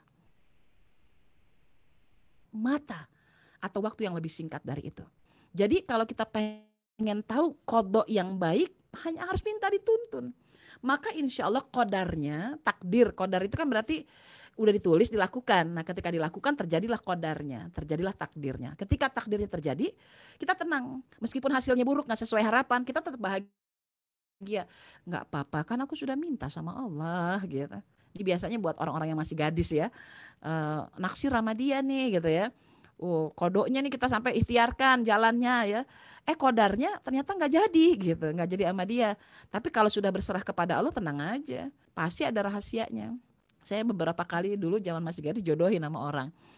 Ketika dijodohin, ada aja alasan ihwahnya nggak bisa datang melamar, ada hujan lebat lah gitu, ada tugas keluar kota lah, sampai akhirnya maaf ya nggak jadi, katanya nggak jadi ngelamar. Ya udah nggak apa-apa gitu, dijodohin lagi sama ihwah yang lain. Terus begitu, dan akhirnya saya bertemu lah dengan suami saya sekarang dan menikah. Setelah kami menikah 2 tahun kemudian, banyak kabar terdengar bahwa calon suami yang dulu akan menikah dengan saya, yang pertama tasyakut dari jalan dakwah, mundur dari jalan dakwah, dan sekarang bahkan semakin menjauh dari jalan dakwah Islam. Lalu orang yang kedua yang pernah dijodohkan kepada saya pun ternyata meninggal dunia pada saat dia ya 2 tahun kemudian dia meninggal dunia gitu. Jadi saya bilang kalau saya dulu nikah sama dia, saya jadi janda muda nih sekarang gitu. Berarti dijaga Allah. Itu qadar kayak gitu aja. Kita baru tahu hikmahnya itu nanti gitu, nanti. Nah, ilmu kayak gini nih perlu difahami oleh kita dulu sekarang. Bahwa hari ini Anda berjodoh dengan pasangan itu pasti kodok dan kodarnya Allah. Ada kodar baik, tungguin aja. Asal kita berada pada keimanan, maka nanti dia akan menjadi yang terbaik di sisi Allah. Oke, terakhir nih ya. Nah, gimana cara ngobrol imannya? Sekarang cara ngobrol iman saya ajak ayah bunda dibagi menjadi 3 fase ya, fase sesuai dengan fase pengasuhan. Yang pertama, kalau punya anak 0 sampai 7 tahun, maka cara menanamkan keimanan nggak bisa enggak, mesti pakai kisah keteladanan. Karena anak-anak di usia itu senangnya didongengin, diceritain. Terus kalau diceritain dia nggak mau dengerin bunda, misalkan dikasih buku, kan biasa gitu ya anak kecil. Dikasih buku, aku nggak mau cerita yang itu, aku mau yang ini. Jadi dikasih buku Sirah Nabawiyah nggak hatam-hatam gitu. Jangan panik, jangan panik, nggak apa-apa, terus aja cerita. Karena daya ingat seorang anak itu sangat tergantung dari usianya. Jadi kalau dihitung tuh begini, kalau anak belajar, ya, anak lagi belajar nih, misalkan Zoom meeting sama gurunya, belajar 1 jam lewat media online. Kalau anak kita umur 7 tahun, maka cara melihat konsentrasinya dia adalah 7 dikali 3 menit. Berarti dia 21 menit konsen, maka waktu sisanya dia banyak main. 40 menitnya dia ngelukis-lukis, dia nyoret-nyoret, dia tiduran, dia ngantuk gitu ya. Dia lari sana, lari sini sampai mamahnya stres. Aduh, dia anak kagak mau belajar, malu sama gurunya. Padahal karena tingkat konsentrasi anak tergantung dari usianya. Tadi sekitar 3 dikali usianya atau 5 dikali usianya. Kalau umur 7 tahun 5 kali 7 sekitar 35 menit. Paling hebat tuh anak-anak bisa ngeliatin begini. Nah, kalau kayak saya umur 50 tahun, maka saya sanggup untuk bertahan selama sekitar 200 menit lebih gitu ya, untuk bisa melihat konsentrasi kepada sebuah acara, atau 150 menit itu paling ringan. Saya bisa konsentrasi tergantung usia kan gitu. Setelah usia di atas 60 tahun mulai menurun, nanti mulai menurun. Nah, yang menarik belajar dengan anak itu adalah ternyata daya ingat, nih lihat beda. Daya ingat itu cuma 1 menit dikali usianya. Berarti kalau dia umurnya 7 tahun, dari semua cerita yang kita ceritain kepada anak kita cuma 7 menit yang nyantol gitu. Kita cerita udah heboh banget, di antara semua cerita cuma 7 menit yang nyangkut. Makanya mengapa kita nggak boleh bosan untuk mengulang kisah dalam menanamkan keimanan. Nah, yang akan menghujam caranya ya banyak cerita. Terutama saya sih saranin semua ayah dan bunda sudah punya koleksi buku Sirah Nabawiyah anak terutama. Saya yakin Gema Insani juga banyak koleksinya. Dan Gema Insani juga banyak produk-produk bergambar ya, buku bergambar yang juga keren-keren. Tuh diulang-ulang aja nggak apa-apa, karena tadi ingat mungkin 7 menit ini dia baru kenal Rasulullah punya ayah namanya Abdullah. Lalu di menit berikutnya dia baru kenal bahwa Rasulullah punya ibu namanya Aminah. Di 7 menit berikutnya sampai entah di 7 menit yang keberapa juta kali dia belajar tentang Rasulullah, itu rangkaian hidup Rasulullah dari lahir sampai wafat udah ada di luar kepalanya. Dan automatically kalau orang sering dijejelin dengan cerita Rasulullah, maka keimanan itu masuk ke dalam sanubarinya, lalu kemudian memancar menjadi akhlak yang mulia. Jadi saya nggak pernah bosan sampai sekarang nih, anak saya udah mahasiswa semua, saya mah cerita aja tentang Rasulullah. Kadang saya panggil cerita tentang para ulama, ya, karena udah besar. Jadi dari masih kecil udah dibiasain.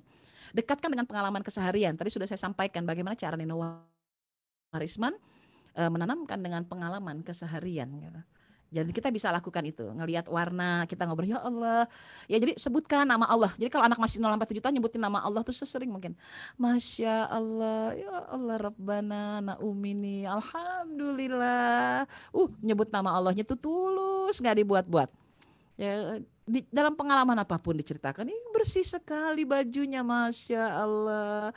Allah buat kamu nak jadi anak yang sangat bersih. Allah jaga engkau nak sayang. Ngobrol itu Allah mulu, bukan karena kita yang hebat. Ya Allah, jadi kalimat Allah Allah itu udah kayak yang ya keseharian ngobrol sama anak 0 sampai 7 tahun. Jadi saya tuh kalau ngobrol dari anak-anak masih kecil tuh ya gitu. Ngeliat dia bisa makan sendiri, nggak habis juga Allah dibuat oleh Allah, engkau nggak doyan makan. Jadi makanan apa kira-kira ya yang bisa masuk, nggak pakai kesel, nggak pakai marah gitu. Berlatih benar-benar. Tadi karena percaya pada kodok dan kodar ya. Kan kadang-kadang dari setiap makanan yang kita kasih itu nggak semuanya, jangan-jangan nggak dibutuhkan oleh anak kita kan ya. Yang menarik tuh saya pernah baca sebuah artikel, air susu ibu itu unik katanya.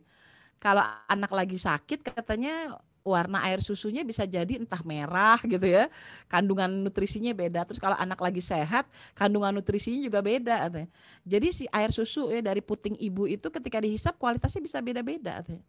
Dia bisa menyesuaikan bagaimana kebutuhan sang bayi katanya. Ih, Masya Allah ya, saya bilang Allah itu menciptakan kualitas kehidupan buat manusia itu kayak gitu. Jadi Ibnu Qayyim Al-Jauziyah itu mengatakan kalau engkau tahu bagaimana cara Allah mengatur segala urusan, niscaya hatimu akan meleleh karena mencintai Allah. Meleleh beneran gitu kalau kita tahu secara ilmiah tentang penciptaan kita. Nah, kalau saya belajar dari Ayah Irwan Rinaldi ya. Ayah Irwan, tokoh ayah di sini di Depok. Ayah Irwan tuh bilang, kalau bisa kita tuh sudah dialog keimanan pada anak sejak dia sedang baru dilahirkan. Jadi baru dilahirkan brojol minta sama suster tolong segera taruh di atas dada kita lalu bicara Allah, Allah, Allah, Allah, Allah aja. Jadi yang didengar tuh Allah, Allah aja. Lalu kemudian ketika menyusui kita ngobrol tentang Allah dan keimanan katanya. Entah itu bersolawat, entah itu ya ini yang menarik yang saya pakai juga akhirnya dalam dunia pengasuhan adalah kalau bisa sambil ngusap kepalanya bilang Allah. Ya Allah nah ini kepala cerdasnya Ali bin Abi Thalib nah yang Allah buat Rasulullah laksana rumahnya ilmu dan Ali adalah pintu atau jendelanya ilmu yang terbuka. Aku ingin kau secerdas Ali nak sayang. Jadi sambil nyusuin sambil ngobrolin Ali bin Abi Thalib. Megang telinganya, ya Allah Rabbana ini telinga seperti telinganya. Disebutin misalkan telinganya Surakah bin Naufal yang mampu mendengar jejak langkah kuda musuh dari kejauhan dan tahu arahnya dari manapun. Lalu bercerita tentang mata, ini mata tajamnya Khalid bin Walid. Ini lidah yang sangat pandai berbicara seperti Mus'ab bin Umair. Lihat hidung, ini hidung yang luar biasa. Hidung yang penciumannya adalah penciuman penuh keberkahan, yaitu yang mencium aroma surga. Dicerita ini. Jadi dari ujung kepala sampai ujung kaki nih semua badan anak kita tumbuh sel-selnya itu cerita-cerita manusia-manusia hebat. Jadi usahain umur 0 sampai 7 tahun ceritain yang kayak begitu. Dekatkan dengan pengalaman keseharian. Nah, kalau sudah punya anak bertambah umurnya 8 sampai 14 tahun, maka ngobrolin iman udah beda. Kalau tadi kan masih masukin data aja. Sebanyak-banyaknya data dimasukin, jangan nungguin feedback karena ingat tadi dia hanya baru bisa menyampaikan feedback kalau umurnya 7 tahun aja cuma sekitar 7 menit dari semua ilmu yang sudah kita ceritain. Jangan apa gini, kan mama cerita dari kamu bayi tentang Khalid. Masa sekarang sama mama tanya umur 7 tahun kelas 1 SD nggak tahu Khalid bin Walid? Dari bayi kamu saya mama ceritain gitu. Ya nggak bisa, ya, sabar aja. Yang jelas data Khalid bin Walid udah nempel dalam kepala anak kita, udah disimpan dalam foldernya di otak. Nah, begitu umurnya 8 sampai 14 tahun, metode komunikasinya dengan dialog analogi penciptaan. Jadi sudah mulai agak diajak mikir, dia sudah berusaha ngelihat alam. Nah, saya biasanya kalau sama anak-anak pakai konsep bermain. Mainnya apa? Ini suka dipraktekin juga di kalangan emak-emak majelis taklim. Ayo nak sayang, kalau engkau diciptakan Allah, kembali diulang penciptaannya, tapi nggak jadi manusia nih.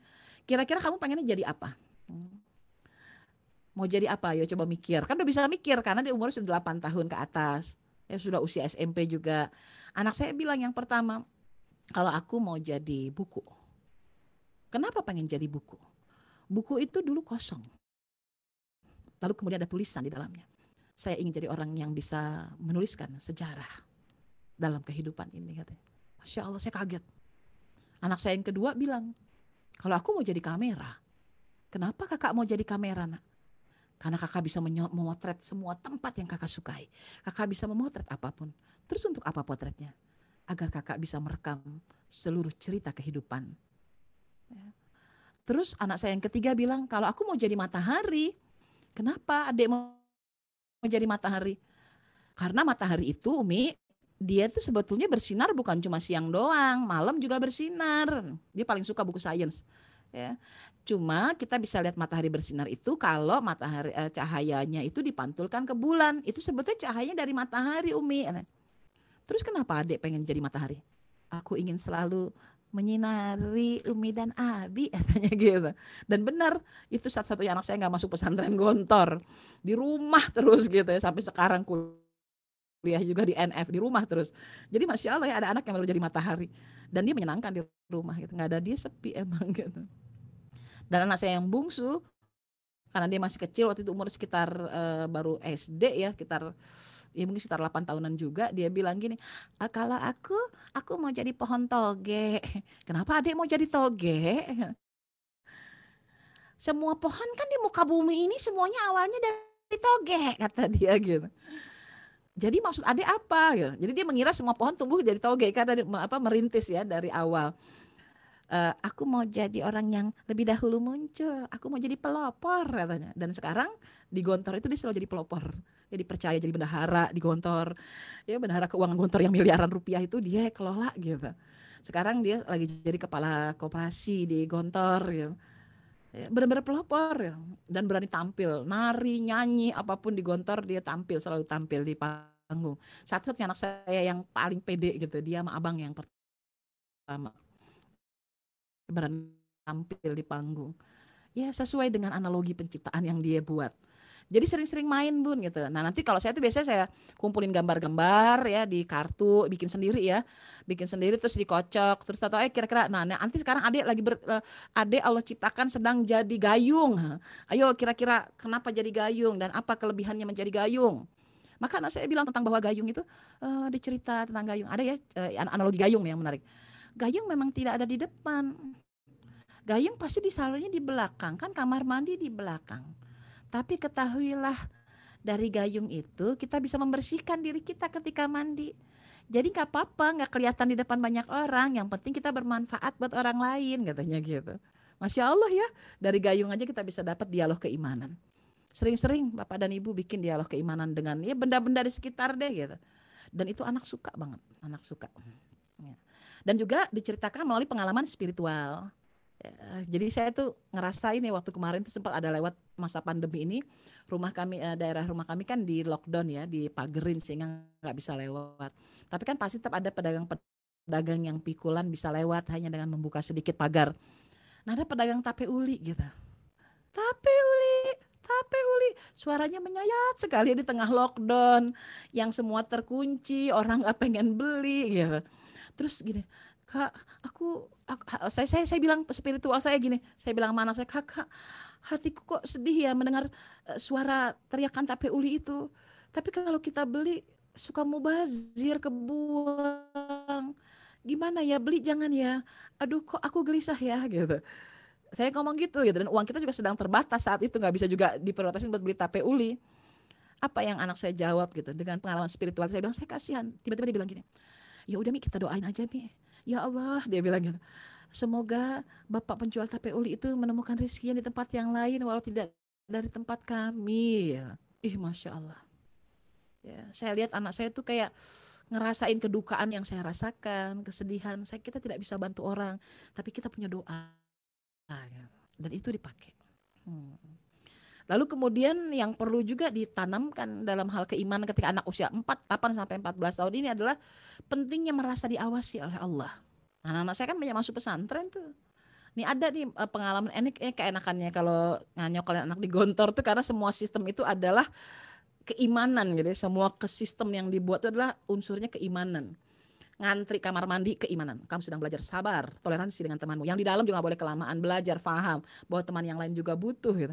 Jadi keimanan banget gitu. Nah suatu hari anak saya kan saya jenguk di sana. Lalu kemudian dia sedang haid. Sehingga ketika panggilan sholat kan nggak akan juga sholat di masjid, juga tidak akan sholat di hujrohnya, di kamarnya. Dia ngumpet tuh karena itu antara maghrib menuju ke isya. Waktunya kan sempit kalau dia balik lagi ke kamar, balik lagi ketemu kami untuk ketemu orang tuanya nanggung juga gitu. Dia ngumpet gitu. Terus ngumpet ada ustazahnya kan celiweran mencari ada enggak santri-santri yang akan nyolong-nyolong waktu itu. Saya bilang, "Kakak, ini bahaya loh Kak, kamu perlakuan hal seperti ini gitu." "Iya sih Umi, aku tahu," dia bilang. Terus dia cerita lah nih, akhirnya nggak apa-apa lah, akhirnya saya melanggar, tetapi yang menarik adalah dia dapat insight. Dia melanggar peraturan tapi dia mendapat insight. "Umi mau tahu nggak, sebetulnya para ustazah suka bilang begini sama kami semua.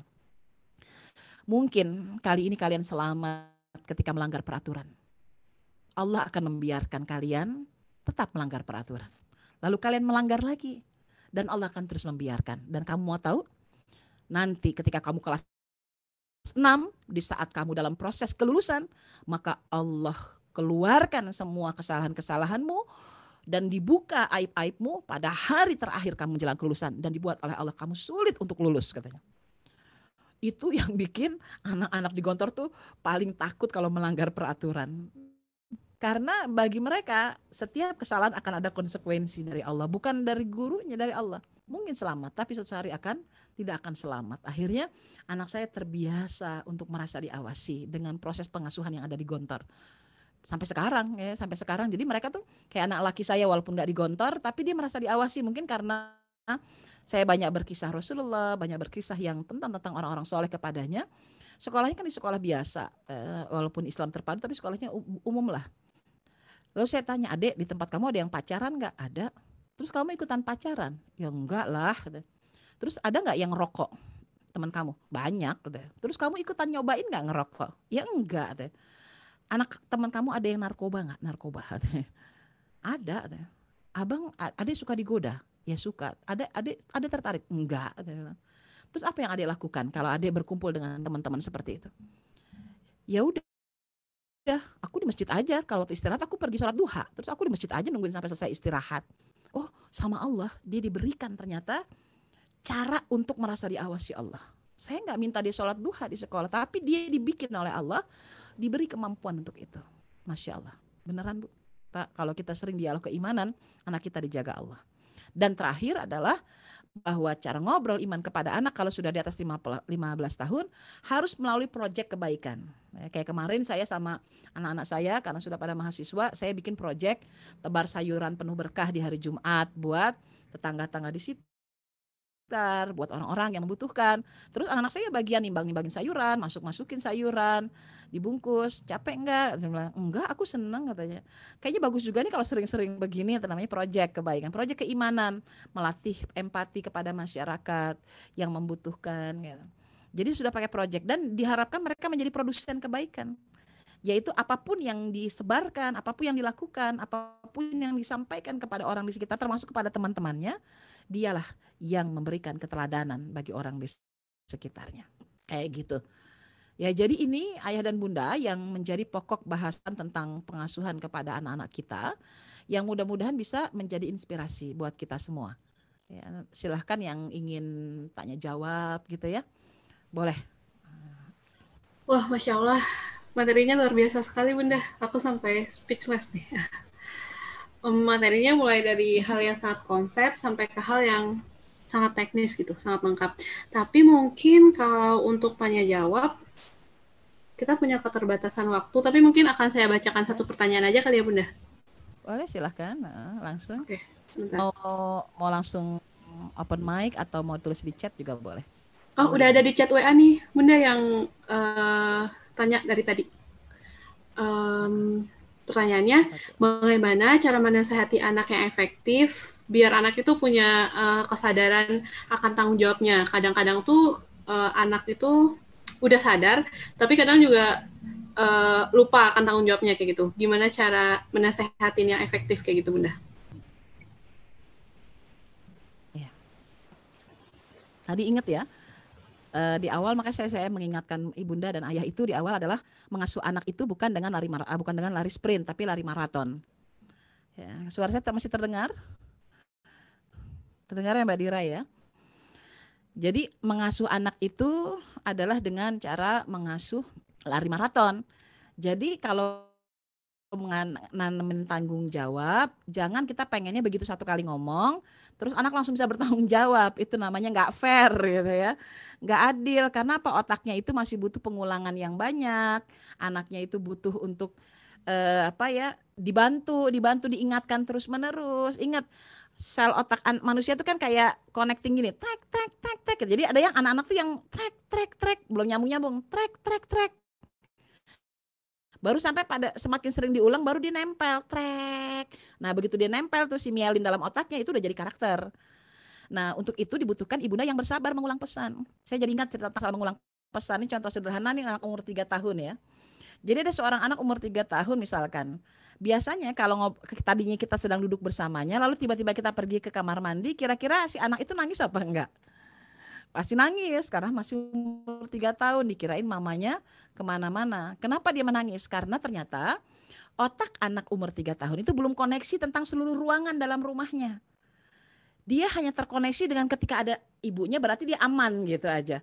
Dia belum terkoneksi bahwa di dalam rumah itu ada ruang tamu, ada ruang keluarga, ada ruang dapur. Dia belum terkoneksi semuanya. Tapi dia kalau diajak ngikutin ibu dan bapaknya, dia bisa menelusuri. Tetapi aslinya otaknya belum bisa terkoneksi secara general. Maka kan butuh pengulangan, berarti kan butuh pengulangan. Dan orang tua wajib mengenalkan, ini namanya ruang tamu. Tiap pagi itu, ya kita ngumpul di ruang tamu, di ruang tamu, di ruang tamu setiap hari, setiap saat. Sehingga si anak tahu bahwa ini adalah namanya ruang tamu, ini namanya ruang tidur, ini namanya kamar mandi. Nah anak umur 3 tahun itu mengira kalau seorang ibu yang tadi sedang bermain di hadapannya tiba-tiba menghilang, dia mengira bahwa ibunya meninggal dunia untuk selamanya dan tidak akan kembali. Makanya dia menangis.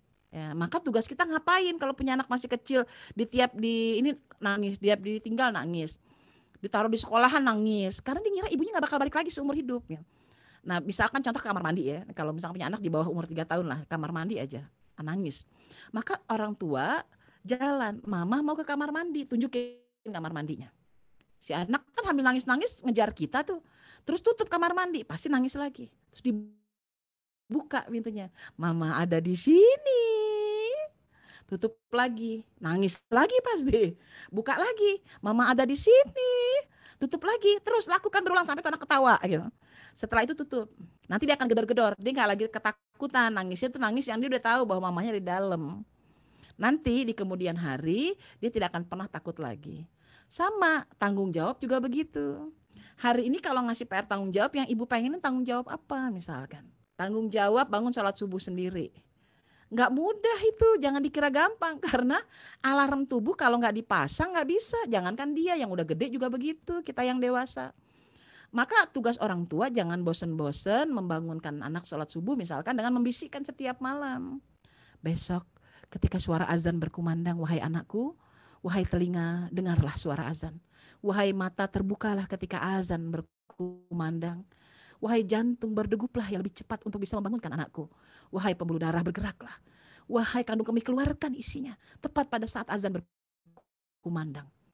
Nah, kita setel tiap malam tuh, ngobrol sama badannya.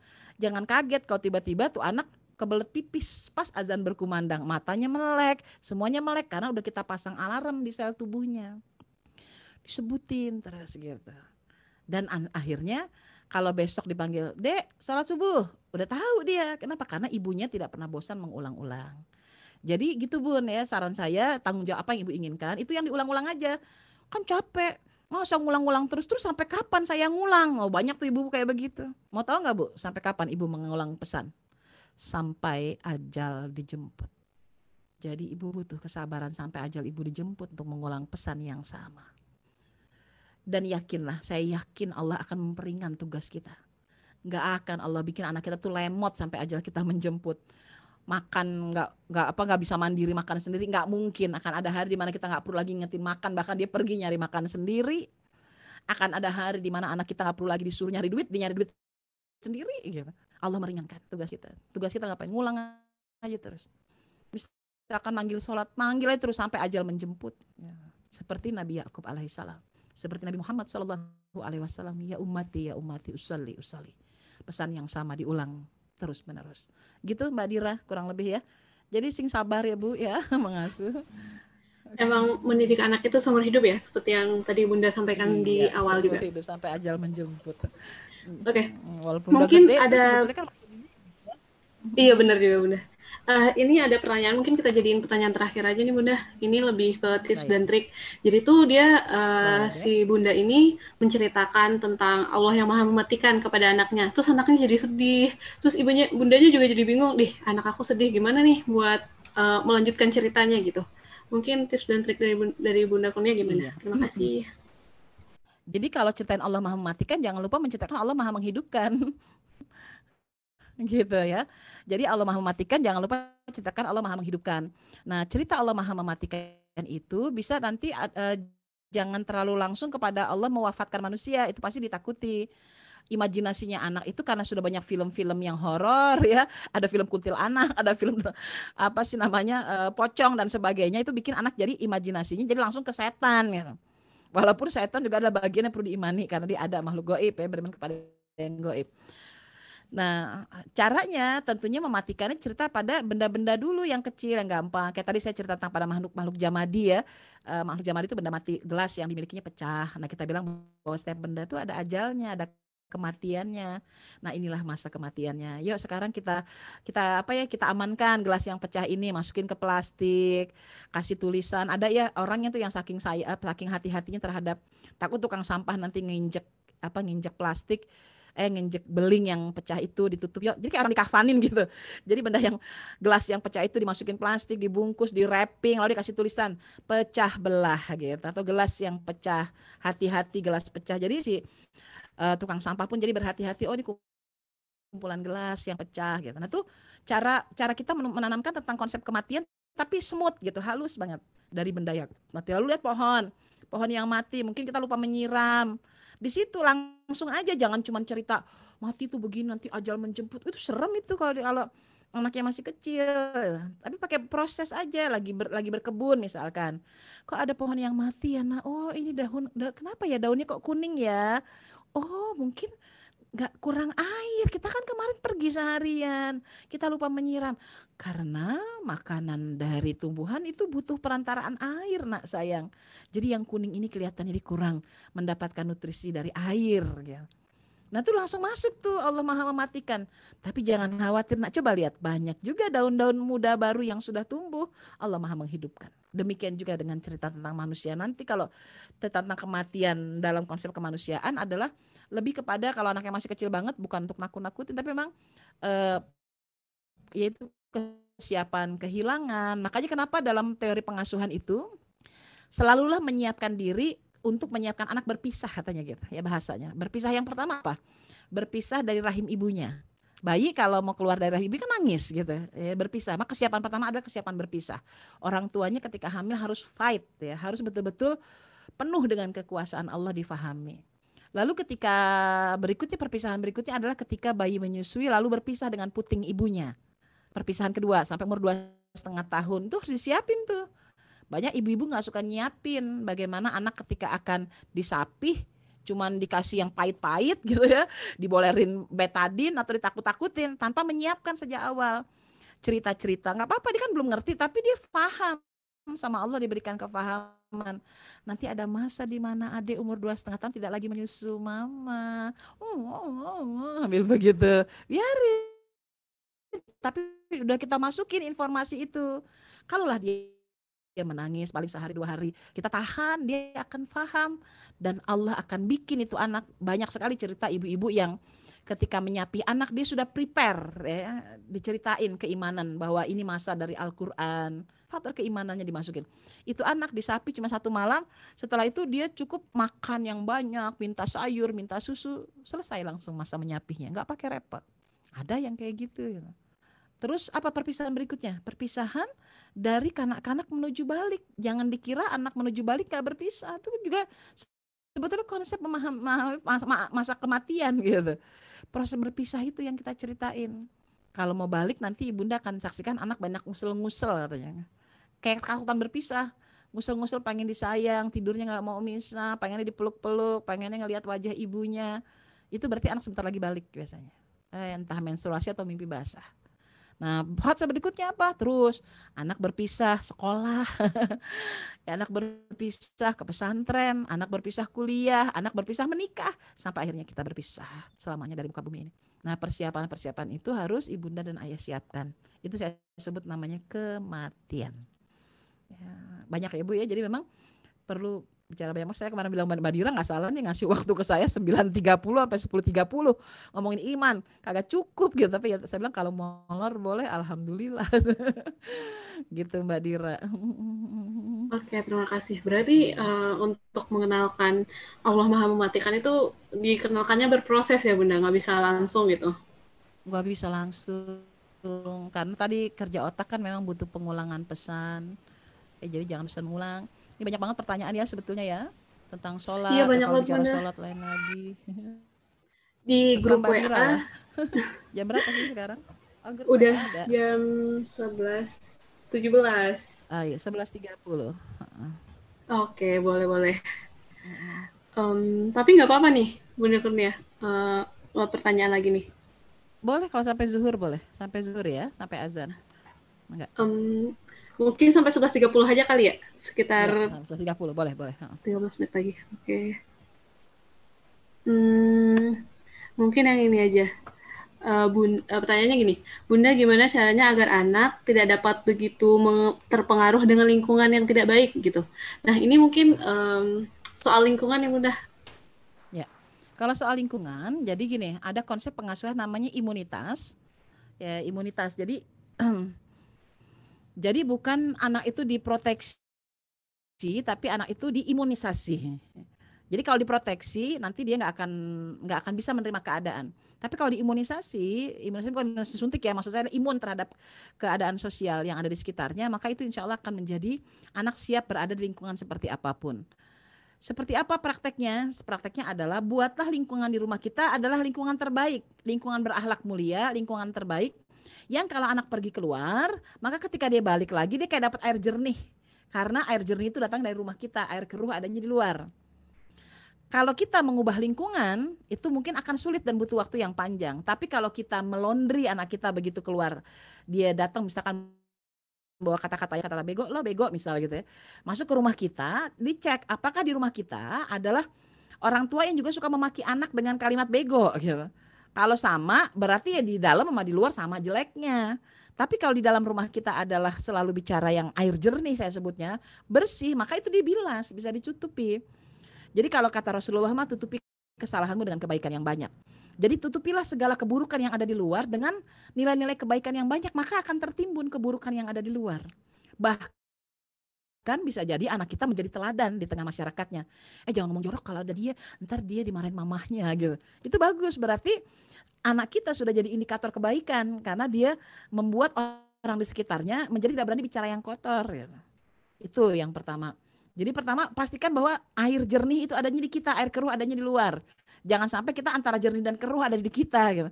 Saya jadi ingat cerita adik saya ya. Jadi saya punya adik yang anak itu kalau nangis tuh luar biasa, pulang sekolah nangis, mama, aku dikatain sama teman aku mah. Siapa temannya?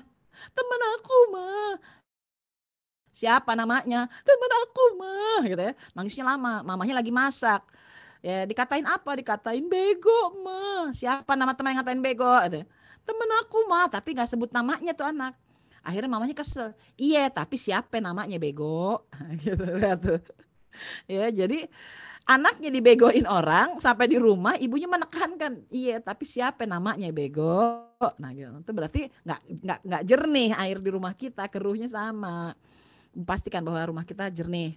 Kemudian yang kedua adalah Air jernih ini kan luar biasa ya, bisa juga membersihkan kotoran, sekali-kali dibuang keluar air jernihnya. Bagikan kepada masyarakat. Biasanya saya dengan banyak komunitas pecinta Rasulullah ini, kami biasanya ada orang tua nih yang punya sekolah aja, misalkan yang punya sekolah.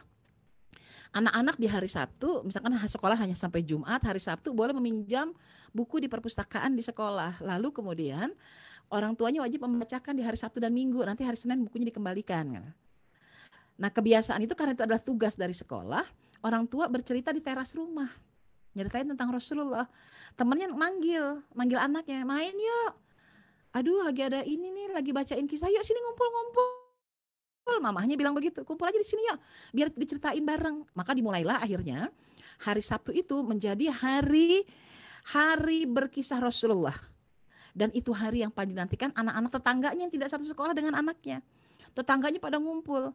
Dan yang menarik, kata kawan saya yang di Jombang nih, di Jombang, sejak saat itu lingkungan itu berubah disebabkan karena mendapatkan tadi air jernih dari rumah kita. Lingkungan itu berubah sehingga dibicara yang baik-baik. Kayak gitu Bun. Jadi ibu boleh lakukan yang mana terserah, pilih aja antara mau melakukan dibersihkan dari rumah atau kita sama-sama membersihkan dari luar. Caranya tadi kumpul anak sambil main bareng aja, kita yang berkisah. Anak tuh senang sama kisah, insya Allah. Dan itu akan membenahi lebih cepat. Gitu Mbak Dira.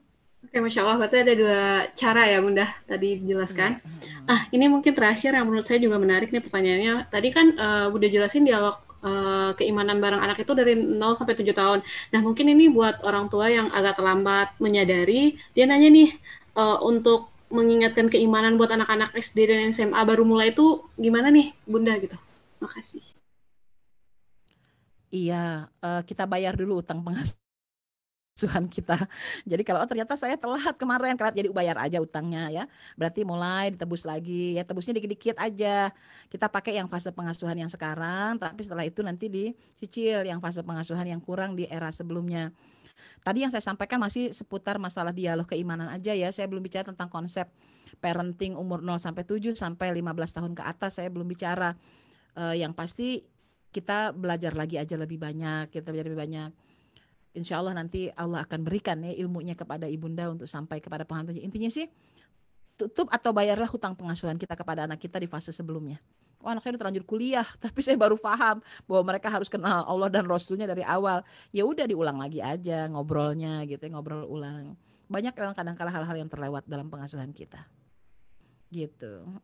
Gitu Mbak Dira. Oke, berarti bayar utang nih ya Bunda. Tapi mungkin Bayar. usianya ini udah beda, pasti dengan cara yang beda juga. Berarti gimana tuh Bunda tips dan triknya untuk mengenalkan hal-hal yang sebenarnya harus dikenalkan di usia 7 tahun, tapi kita baru menyadari nih, tapi usia anaknya udah keburu 14 tahun atau 15 tahun gitu. Itu gimana Bunda? Nggak apa-apa, kenalin aja kan manusia terus berkembang dan bertumbuh ya. Kenalin aja, oh saya kok baru tahu ya cerita tentang malaikat, kayak tadi kan ada Munzalin. Ibu jangan-jangan ibu juga baru tahu sekarang kisah tentang Munzalin, Musawimin. Ibunya udah tua aja baru tahu. Wah telat dong saya nyeritain. Ya nggak apa-apa. Buktinya ibu senang sekarang belajar walaupun terlambat ketemu sayanya gitu. Berarti kan sama, anak kita juga begitu Mbak Dira. Jadi anak kita tuh sama. Ketika nggak ada kata terlambat, namanya nuntut ilmu, dia dinikmatin aja gitu. Itu mah konsekuensi pengasuhan dah kalau buat saya. Konsekuensi pengasuhan, wah saya terlambat, nggak ada kata terlambat, namanya otak mah berkembang terus menerus ya. Hari ini buktinya ibunda, oh hari ini saya baru tahu ada ilmu ini, ada cerita tentang, jangan cerita tentang Hana istri Imron juga baru diketahui hari ini. Kok saya nggak tahu ya dulu kemana aja gitu. Ya nggak usah nyesel, ceritain aja lagi gitu.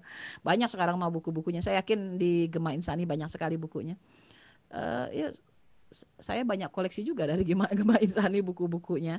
Ya mudah-mudahan nanti kalau datang ke sana saya borong lagi bukunya untuk menambah koleksi bacaan ya. Karena dengan menambah koleksi bacaan itu memberi kesempatan kepada seorang ibu atau seorang ayah untuk bisa ngobrol iman tuh lebih banyak ya, dari buku-buku. Saya banyak beli dari buku kok gitu, dari cerita-cerita yang ada dan saya praktekin. Dan soal nanti bagaimana meluncur melalui lisan, ya biar Allah aja yang menuntun lisan kita. Ibunda nggak perlu menjadi seperti saya yang bicaranya itu kan, kalau saya ngomongnya kayak apa ya, kayak buku ngomong gitu ya. Ya duhai anakku, aku saya ngomong kayak begitu, nyeritain Hana aja sampai kayak cerita buku gitu. Itu saya bercerita karena itu kemampuan saya. Tapi nanti ibu akan dibuat oleh Allah bisa bercerita nggak perlu pakai gaya saya, tapi kena ke anak karena memang sesuai kebutuhan anak. ibunya ngobrol begitu nggak apa-apa. Gitu, pokoknya banyak baca buku aja deh saran saya mah gitu untuk mengulang pengasuhan ya. Nggak ada kata terlambat soal otak mah. Insya Allah dikasih kemampuan. Gitu Mbak Dira. Oke, Masya Allah. Yang penting orang tuanya jangan berhenti belajar ya Bunda.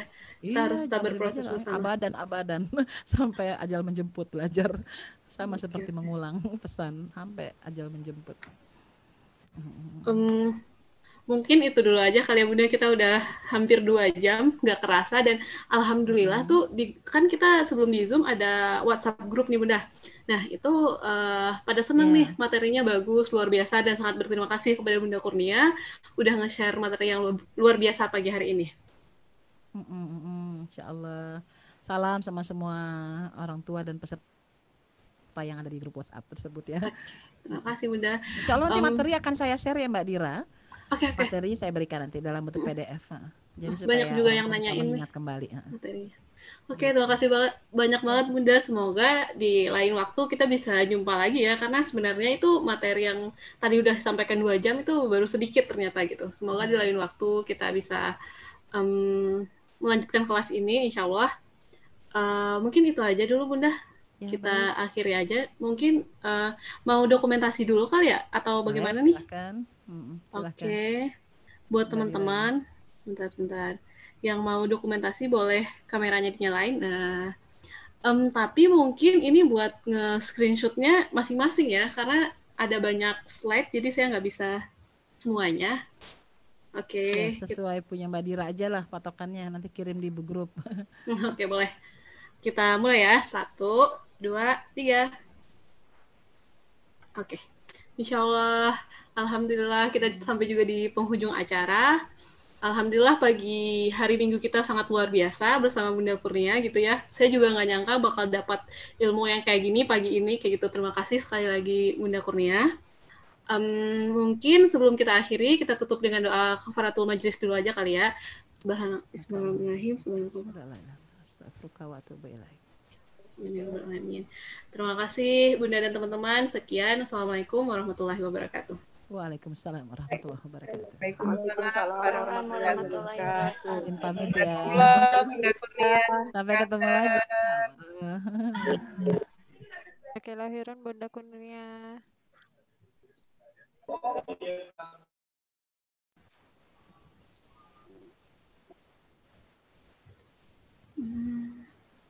Jazakillah khairan Bunda.